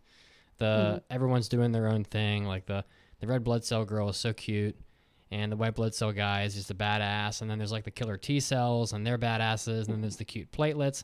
Then there's like villains, and there's always like some crisis every episode that keeps the show's pacing feeling fresh and makes each individual episode engaging and enjoyable to watch. So, but still it's like it's a funny show. It has some action in it. I think a lot of people can really enjoy this anime. If there's anybody that wouldn't watch it, oh man, I just don't know. Like I think if you really are opposed to or just can't enjoy episodic series with comedy and action, and I guess episodic, yeah, if you just can't watch something that's episodic, you probably won't enjoy this because that's the entire series. Yeah, it sort of does lack a cohesive sort of continuing storyline. It really is sort of just one shot, Sunday morning, you eat your breakfast cereal, watch it type of segmented show. this is the illness that we're going to focus on today, that kind of stuff. Yeah, definitely. Otherwise, yeah, I think it's a show that a lot of people are going to really enjoy, and I think they already have. So, definitely, I think it's definitely recommendable. So, yeah. Alrighty. Sarah, did you have a spoiler-free recommendation that you can think of? I've been trying to stay very quiet because I want to nerd out so bad. And no spoilers can be given. No spoilers, but you can do it after we drop our spoiler drop. Okay, well, it is a very accurate show, so if you do want to learn something, it's great to just sit down and watch it. It has a lot of good comedy in it, so I didn't feel like it was a show where I just sat down and I felt like it was never going to end. It's enjoyable the whole time. I suggest it. Cool. all right. So, should I drop the spoiler warning so that we can talk Let's do about the it. show? Yeah. Spoilers are coming. Oh my god. I don't even know how you're going to spoil this anime, to be honest. But That's true. Yeah. Yeah. I mean, you can go ahead and try. Spoilers, your immune system does things. If Yeah. you haven't taken biology, watch out. Well, go ahead. This is where you nerd out. Alrighty. So, Where do you want to start? yeah, go ahead and start. Why don't you tell us what your overall thoughts about the entire thing was? Cells. Yeah, let's start with there. With the cells themselves? Yeah, go for it. Well, who were your favorite cells, and just your overall thoughts on the show? I really love the macrophages, them and their transition. This is spoilers, right? I can say it. Yeah, go for it. Yeah. Cool. Their transition between the monocytes, which is what we call macrophages when they're in the blood vessels, compared to them becoming these fancy women that wield axes, the macrophages as they are, was amazing. I really want to cosplay as them and just run through a convention hall, and every time you're inside a hall you have like hazmat suit on that you're a monocyte, and every time you go into a room you're a macrophage. I think that'd be hilarious. I love the T cells. Anytime you get to have Ono Daisuke yell kudos and try and kill cells, my day's already made. You can't make it any better. The neutrophil is my favorite. Oh, I can go on and on. Okay, so which episodes were your favorite, and how accurate was it? It was pretty accurate. I don't know if we want to start with episodes or not. I really loved episode 7, which is the cancer cell episode. I know this one hasn't always been the best rated one, but it definitely brings to light that, you know, different neoplasias and mutations in your cells happen every day that your immune system has to face. And the way that they portrayed this, going through the cell cycle arrest and checkpoints, and even bringing a little bit of sadness into the poor cancer cell that was being hunted down, they did this beautifully. I loved that episode. And there's so many cool little things mixed in. I mean, you have the fact that the natural killer cell, which are the cells that are meant to recognize these neoplastic cells before they occur, her finding out that this cell that appeared normal to everybody else was actually cancerous, was amazing to me. Whereas it took the T cell, which is what we call our adaptive immunity, a little longer time to figure it out. They just drew a lot of really good information into the show that you kind of have to sit back and think about. Yeah, that episode did have a different feel to it than most of the others, because I feel like all the other shows before that were very had a lot of comedy to them and a lot of action. That one kind of switched the tone a bit, is kind of a more serious one. Yeah, and I felt so sad for poor cancer cell. You know, he says, why do we have to die? And it's a weird it's to thing save to the say. rest of the body. Yeah. You know, a lot of people there were people that got mad at the anime because of this episode, though. There was some, like, uproar about it. Which, I don't know. Honestly, it seems like every anime has an uproar now. But, like, people... I get it, because it's, like, it's the only... It was the only sort of villain, quote unquote, in this particular anime that was actually like originating from inside your body to begin with. So it just wanted to be like part of the family or whatever, but it couldn't be because it was bad, you know? So like it makes sense to me, but like apparently people did not appreciate the sympathetic attitude towards cancer or like making light of it. I think that was what people were upset about. Mm-hmm. But It wasn't full blown cancer though, right, Sarah? No, I would say, I mean, a cancer is what happens when those kind of cells go undetected and continue to multiply and cause, a more increase in cells that are not correct within the body. I'd say the cell that they portrayed, and they went a little further in about metastasis, but at least at the initial roots of that cell, the way that I saw it was just a cell that had some DNA mutations in it that made it go awry. And that happens daily.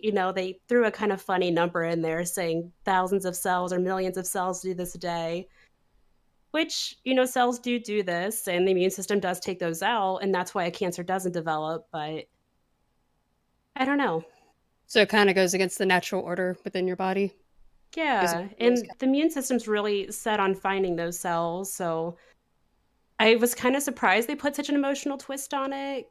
But at least for this one, I would say I wouldn't think of this as like a full-blown cancer. That's usually when those cells go undetected and develops a little further. So if the cell hadn't been taken up by the immune system, I would say then a cancer could potentially form. Right. Did they refer to it as cancer in the anime? They labeled it cancer cell. Okay, that's I don't know enough. that they called it a full cancer. Yeah, I mean, I just think people like, and I don't want to harp on it for a real long time. I just want to say it so that it's said. I just think people in general aren't educated to the point where they understand the difference. I mean, I'm not to understand the difference between a cancer cell and like full blown cancer. Yeah. So like people just assume that it's the same thing, and so I just think I can see that. I imagine that there were probably tens of thousands of people that watched Cells at Work that had someone in their family that died of cancer, and so they were immediately like pissed off because it was like treated sympathetically, I guess. But yeah, I'm not really. Yeah. I don't want to harp on it too much. I just want it to be said, But I mean, I got it completely. Like it made sense to me, like in terms of the story. What did you think of? Oh, go ahead. Sorry. Oh, it's okay. You can go ahead. What about other episodes? What other episodes did you enjoy? I have to say, I really loved the education of the T cell from the naive T cell. That poor little guy that had never seen an antigen before that ended up turning into a giant buff dude and taking down walls was amazing. There's that JoJo coming out. Yeah, hell yeah. That was a JoJo face and hair if I have ever seen one. But it's kind of funny because I had to use this episode even in my own case rounds when presenting cases to doctors. I had to kind of explain this episode as part of justifying my answer for the immune system. But they did such a great job of the naive, sad little young T cell that sees an antigen and runs off to the dendrocyte to tell it all about it. And he educates him on pretty much how to become a T cell and how to handle the antigen that he saw. And then you get to see him tear down walls, which was amazing. I thought the T cells were. I thought they were really cute. Yeah. Mm-hmm. I think my favorite cells were still the white blood cell though. Yeah. And killer T cells as well. Yeah. The red blood cell is so cute too. She tries so hard to get to where she's supposed to go.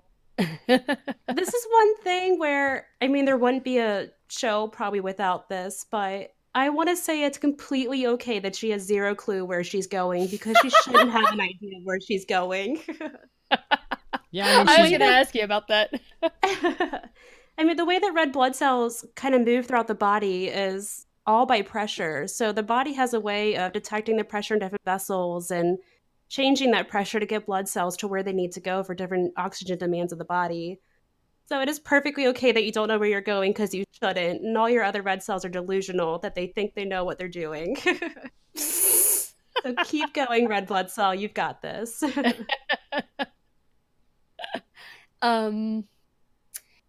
Yeah. Were there any other like little bits that you noticed, like details that maybe they didn't specifically mention? That how like in the show they have like these little notes that tell you about this particular cell or a particular process that's going on. Were there any other like things that you noticed in like maybe their design, like even like the bacteria that is introduced to the body, like anything in like their designs that stood out to you or little details that you're like, oh yeah, this is kind of representing this thing. If that question made any sense. It did. They had the little snippets that come across that tell you about each cell. I would say the biggest thing for me, just knowing how these cells work, is really explaining the kind of innate immune system that we have and then the adaptive immune system. So the little trigger kind of sensors that all the neutrophils have on them, a lot of that signifies the innate immune system, whereas when bacteria enters our body, they send off these signals right away, these inflammatory cytokines that draw the neutrophils to them. And having those little sensors go up and telling them where they need to go throughout the body, I thought was really cool because they really are the first responders that you have as soon as these things enter the body. Whereas you then have, the T cells, the Ono characters, that they really can't help out in these innate situations. They really don't know what's going on until information goes down the line and gets to the T cells, where helper T cell kind of tells them where to go next and say, hey, we've seen this before. We need to go attack this. So I thought that was really cool that they really did separate the two immune systems in your body. Cool. Yeah, what do we think of the animation overall?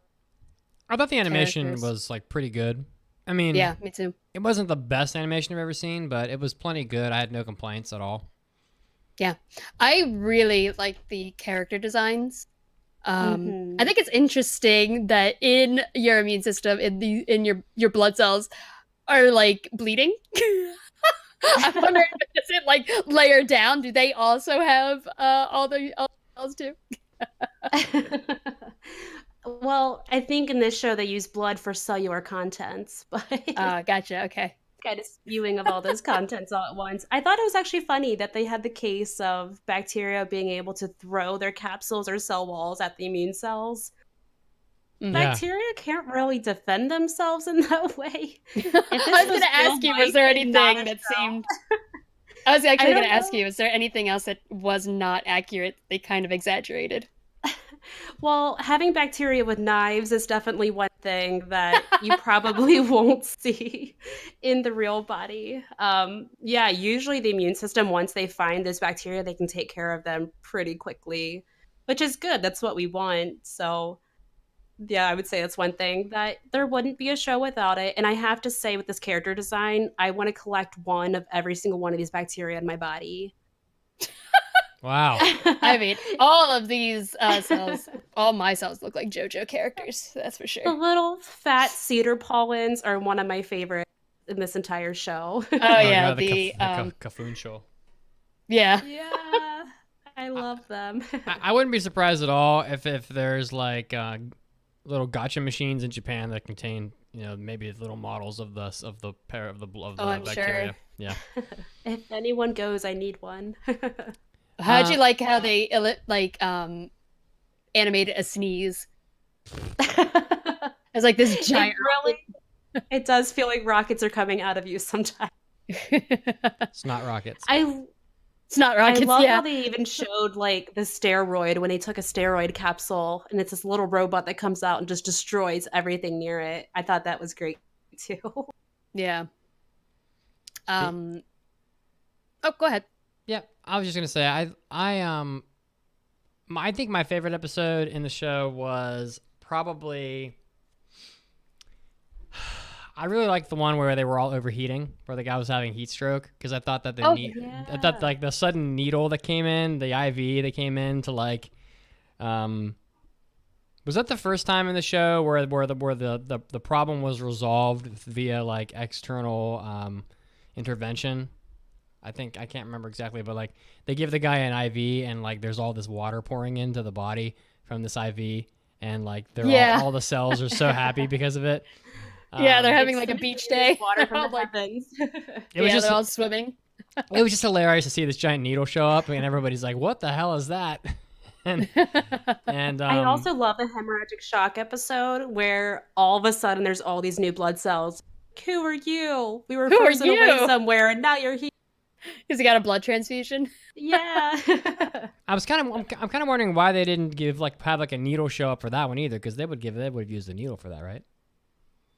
Yeah, you would use that. It does intravenous therapy as well. I'm wondering if the person passed out as far as how that went. Because hemorrhagic shock can be pretty serious. I mean, you're losing at least a third of your blood supply there, and fainting is not uncommon. So I don't know if he fainted. Hopefully he went to a hospital and someone found him and got a blood transfusion there, and just everyone showed up. Yeah, we watched a lot of this together, and I think while we were watching it, we were both like, who is this guy? What is he doing to his body? I want to know who he is, and he should probably stop eating food and stay away from everything in the public. He needs to just stay at home in a bubble to stay safe. Yeah, I was wondering, like, what the hell is wrong with this person? He's got like the flu. He's got cancer cells. He's got heat stroke. He's got shock. He's got like virtually everything that you could. I mean, what in the world kind of a disaster area is this person? Although I wonder so crazy. How many of these episodes that there are things that could happen every day, but the immune system takes care of it. I'm sure there are times where we pick up weird bacteria in the environment, and luckily our immune system catches it before it actually becomes an illness. I mean, I would think so. That's pretty neat. That's probably happening right at this very moment. Yeah. The one thing that I wish that, I don't know if there's going to be another season of the show or not, with it being so episodic, I'm not sure, but I really want to have them show that there are resident flora or normal bacteria that should be present in your body. Yeah. I don't think I saw any of them among the cells, and I was really looking for one that kind of just lives next to the cell next to it and helps it out. Right. Yeah, because our bodies have a lot of really good bacteria as well. So that would have been interesting. Yeah. I kind of want the GI tract. I know this will never happen because I don't think this is very common in Japan, but I kind of want a cystic fibrosis one. Oh, no. Pseudomonas for days. Yes, Pseudomonas for days. Yep.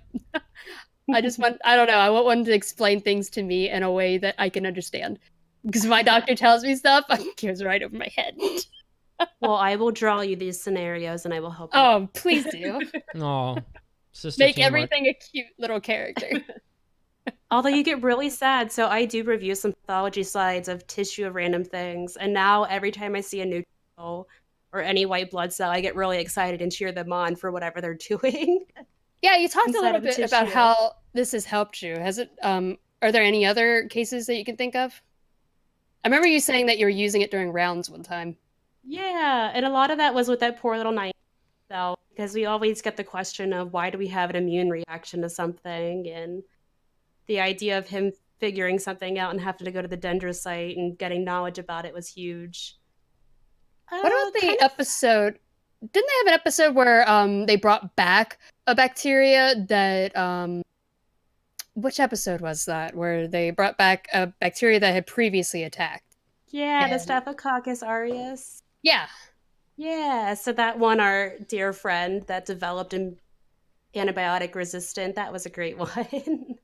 Our terrible MRSA, which, that's something that happens with the increase in antibiotic use, and you get these bacteria that are resistant to a lot of the antibiotics. I thought it was interesting that they brought that back and show that does happen. Yeah. What kind of conditions other than CF, since you guys already mentioned that one, would you I'm just being selfish with that one. Well, I mean, it makes total sense. But like, if there was any other condition that they could put in at season 2 of Cells at Work, because you never know, it could happen. Would you, if you could see anything, what would be the one thing you guys would want to see in the next season? There's actually another manga that's by I believe a different artist and writer, but it's Cells at Work Black, and they do some of different kind of more adult issues, I believe, like smoking. I think high cholesterol was one of them, and there was also, I think, an STD, but I could be wrong about that. I thought I heard somebody talk about that one. Is this all the same body that happens in that show as well? No idea. If so, he really does need to stay home. Right? I would love to see an autoimmune disorder. So one where everything is going perfectly fine until the immune system has some kind of issue with the cell's own body or the body's own cells. So whether it's one like, I don't know, rheumatoid arthritis, where all of a sudden the body is attacking its own joint in some kind of weird war or battle, that'd be an interesting episode to Oh, that would see. be interesting. Yeah, because it does happen. I mean, for whatever reason, the body becomes overreactive and will start attacking its own cells. And I know it's kind of hard to put into these episodes, but it would be neat to see. Oh, Icy said that there's a chapter in Black about masturbation. Of course. Thank you, Icy, for telling me. You're probably not going to That get is that anime. Unfortunately. Probably not. Nope. Yeah, unfortunately.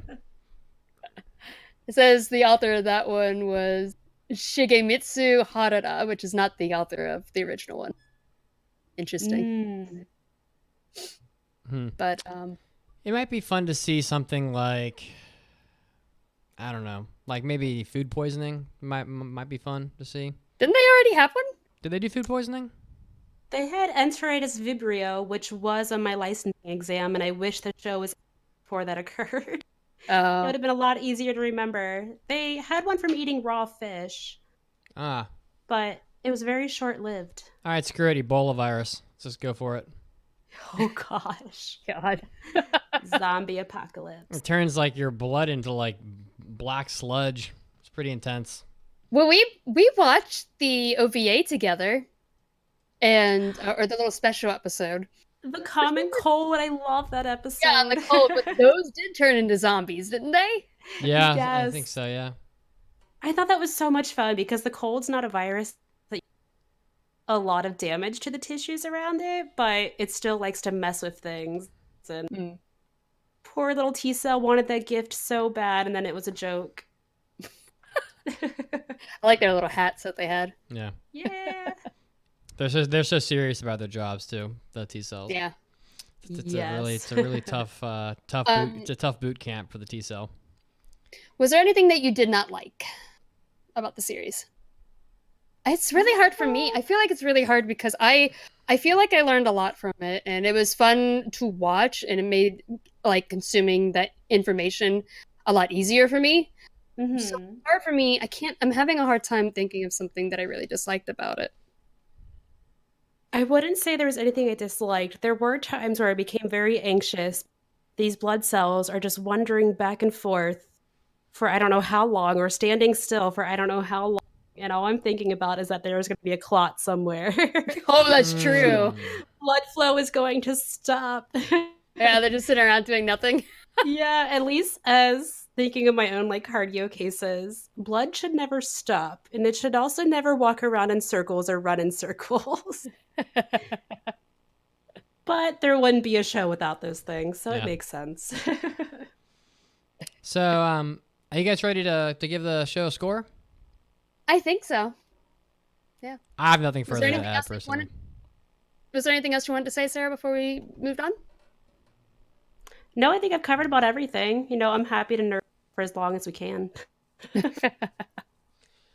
Well, I really enjoyed Cells at Work. It was not at all what I thought it was going to be going in, but I was very pleased with overall with what the anime delivered, and I think that in a way that you don't get all that often with anime nowadays, it was super unique, very sort of an unseen concept. I don't know of any other anime that is about this topic, and I don't know that we're going to see one again. And that's sort of very refreshing and definitely enjoyable. I thought that, man, and I can't imagine. I really want to know how many high schools and colleges around the United States are using Cells at Work in like classes. You know, there's always that one class where the teacher needs to grade papers and he doesn't want to teach, so he puts like a sort of relevant movie on TV on and like. I mean, I can just see I had a friend who I talked to who was in med school that was watching this, and they were geeking out, like, and it's just like that is, I just wonder if it's being used somewhere as like educational or maybe extra credit or something. Yeah. I don't know, but it was really good. I really enjoyed it. I do wish it had more of a storyline. I mean, I'm more of a story guy, so. The lack of a story was at times left me a little wanting at times, but overall, I really enjoyed Cells at Work. I think it was a good show. I don't think very many people will dislike it. can't imagine. It's too charming and cute for people to watch it and just say this is not a good anime at all. There may be people that are just kind of wishy-washy about it, but overall, I'm going to give Cells at Work. I'm going to give it four very. Oh my god, have you seen what a real life macrophage looks like out of 5? Because it's like this little monster that just reaches out and grabs shit with its little gooey tentacle arms. It's really freaky. We grew it out of 5, in case you're wondering, Sarah. Yeah. I forgot to tell you that. And we do 0.5s as well. Yeah. Perfect. For me, I love the series. I watched it weekly. I really enjoy anything that gives me new knowledge, like in a fun way. And I feel like this is really hard to for me to really review because there is no story, like you were saying. There's no story to really judge. It's just knowledge about your body and animating it in a fun way. And there are it's not 100% accurate, but for most part, my sister was saying, it's pretty accurate. Oh, I think so. Of course, like you were saying, no one blood cells shouldn't be sitting around. But yeah, I thought it was a lot of fun. I would love to see a wider variety of issues, like we were saying, maybe different bodies, because we don't want it all happening to the same body. That's just weird. But I thought the animation was great. The theme song is catchy as heck. It really is. And all the platelets are super adorable. Oh, they are. I think I would also give it 4 killer T cells. 4 JoJo cells out of 5. Oh yeah. Do you want to score it, Sarah? You don't have to if you don't feel comfortable. Oh, I would probably give it a 4 out of 5. Okay. A lot of the reasoning is it's a little bit repetitive. You have a lot of blood cell just slashing through things and one-time eating things. So, but I think from the background knowledge, and they put so much work into it, just throwing little things out like L-selectin and glycoprotein B, which probably means nothing, but they put so much work into it and actually had a really good knowledge base for the show. So, yeah, I think a 4 out of 5. I'd be happy with that. If I learned anything, it's that there's something chaotic happening inside your body all the time. Yeah. Always a nightmare. According to social media, Icy Rose put on our document a little bit of a little bit of tidbit here about from people. 79% of listeners gave it a 4 out of 5, so they're right with us.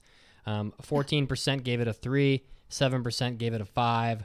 So social media also says 4 out of 5, and that is pretty much no one gave it lower than a 3. Which is pretty good. That's pretty strong. That's rare to have literally nobody disliking it. So, yeah, that's kind of what I expected though, because it just felt like that kind of a show to me. So, okay, 4 out of 5 for Cells at Work. Shall we keep it rolling?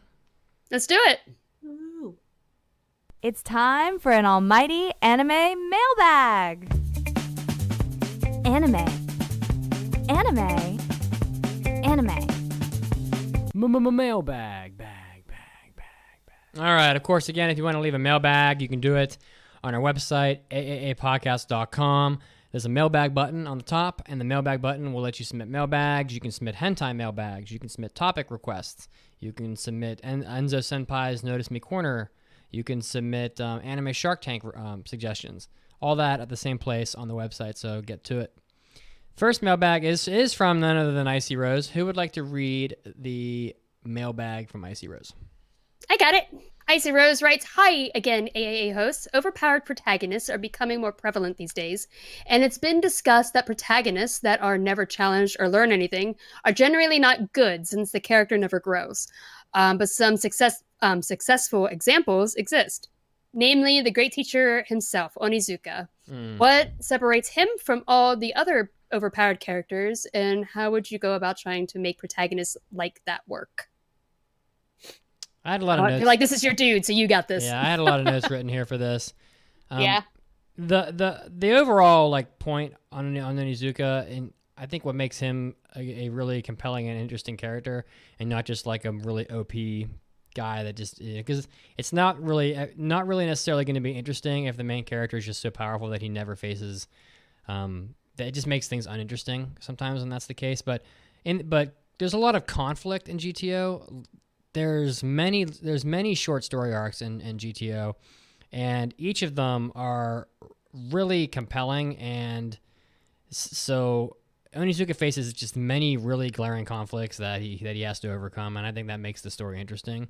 So you need compelling conflict to let characters grow, and Onizuka definitely goes through quite a lot of that. Also, there's a lot of surprising depth there for a character that is generally just like a biker gang thug type guy. He is that, but he also has a comedic side, and he's also a caring, supportive teacher also, but he's not really teaching, math or whatever. He's more teaching like life lessons to his students and helping them become better people. So it's also really interesting to see the way that he overcomes the insurmountable odds that he's up against, and he just does things that are totally outlandish. Like, in the prologue, he has a female student who uses a cold wall in her family's home as a metaphor to describe her mother and father's marriage. So Onizuka shows up at her house one evening with a giant hammer, like a giant sledgehammer, and walks into their house and knocks the wall down in the parents' bedroom. And then they go through this whole thing about how the mother and father smile at each other through the wall while they were rebuilding it. And inevitably the marriage went back to being cold after that, but he cared enough to go in there and do that in a really outlandish and memorable way, which is what Onizuka is. So yeah. Icy's poking me. I'm on it. I gotcha, Icy. He told me I should mention Ye Xiao. I'm sorry if I mispronounce that name because I'm not great with Chinese names. Ye Xiao, I believe his name is, from King's Avatar. He's a very overpowered character, but it's that whole series is based around esports, and so he is a character who has trained. If you follow esports at all, there are a lot, like in actual esports, there are a lot of people who are known as gods of these games, and they're ridiculous. And I feel like he's on that same kind of. It makes sense for him to be overpowered in this particular area because he is a professional and he's been training his a lot of his career every single day on this game in esports. So it makes sense that he's way more powerful than some of these other people who are just starting up the game. And I feel like if there's also like a reason for them to be this overpowered, then it's it makes sense. The one I think about now is Saitama. And yes, yeah, for that season 2. Kind of like making fun of that genre, though. I know. I just love him so much, though. I had to give him a mention. Yeah. I'm kind of curious I'm really curious what they're going to do with One Punch Man season 2, because you don't really need 2 seasons to deconstruct the shonen genre. Is he just going to be more of the same satire of the shonen genre? He's just going to punch and kill everything in one hit again? I read a little bit of the manga past season 1, and it goes into a tournament arc. I don't think that's a spoiler, but it's interesting because Saitama's so overpowered that I feel like it's kind of funny in a way because the story isn't about him being trying to defeat people. It's about him trying to find joy in that, I guess. I guess it's a problem when you're just too good. I guess the tournament arc is gonna. I guess that's another good piece of satire because so many shonen shows have that.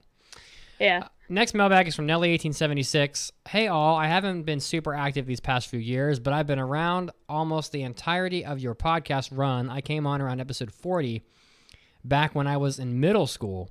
I just wanted to say thanks for all the laughs and fun. As for my question, if you were to star as the main character in your own anime, what would you want the plot or genre to be? Good question. But what would the plot of my anime be? Oh man. I don't even want to know. Boys. Sword Boys? Sword Boys. It already exists. I'm already stuck in that gacha game. That gacha hell.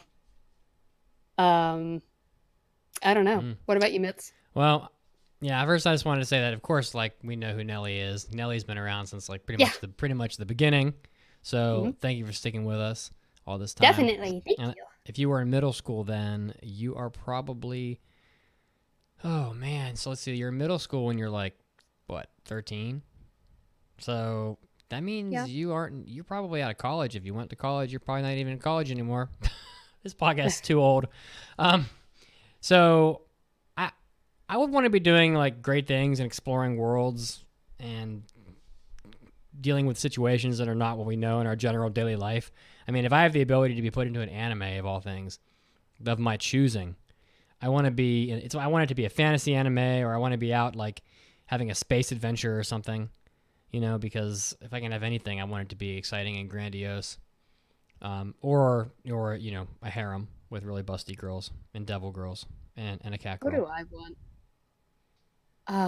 I don't know what I want. I want like a JoJo style cooking anime. That's what I want to be in. Yeah, it's called Toriko. Yeah, that's my anime. I don't know. I probably just end up in a shitty isekai. To be honest, I play so many video games. That would be me. I don't know.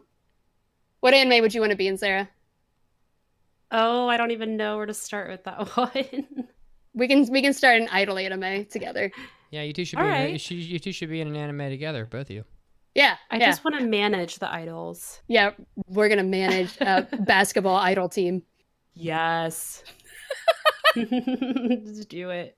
You're gonna have an idol anime, an idol basketball anime where all the basketball characters are just busts and they just and you just stick them on the basketball court and they're all voiced. Oh my gosh! And they're all Can we voiced be the by managers? Yeah, and they're all Mamoru Miyano, all of them. They're all voiced by him. Can we manage the team of Bus playing basketball and they get in the zone? That'd be fantastic. They're a hard team to beat. They just suddenly appear on the other side of the court. and every game ends with the score being 0-0. Yeah. Oh. It already wrote itself. What list would be like a no one can beat me but me? What bus would that be? No, I don't know. Napoleon. It'd be Napoleon. Oh god. Bonaparte.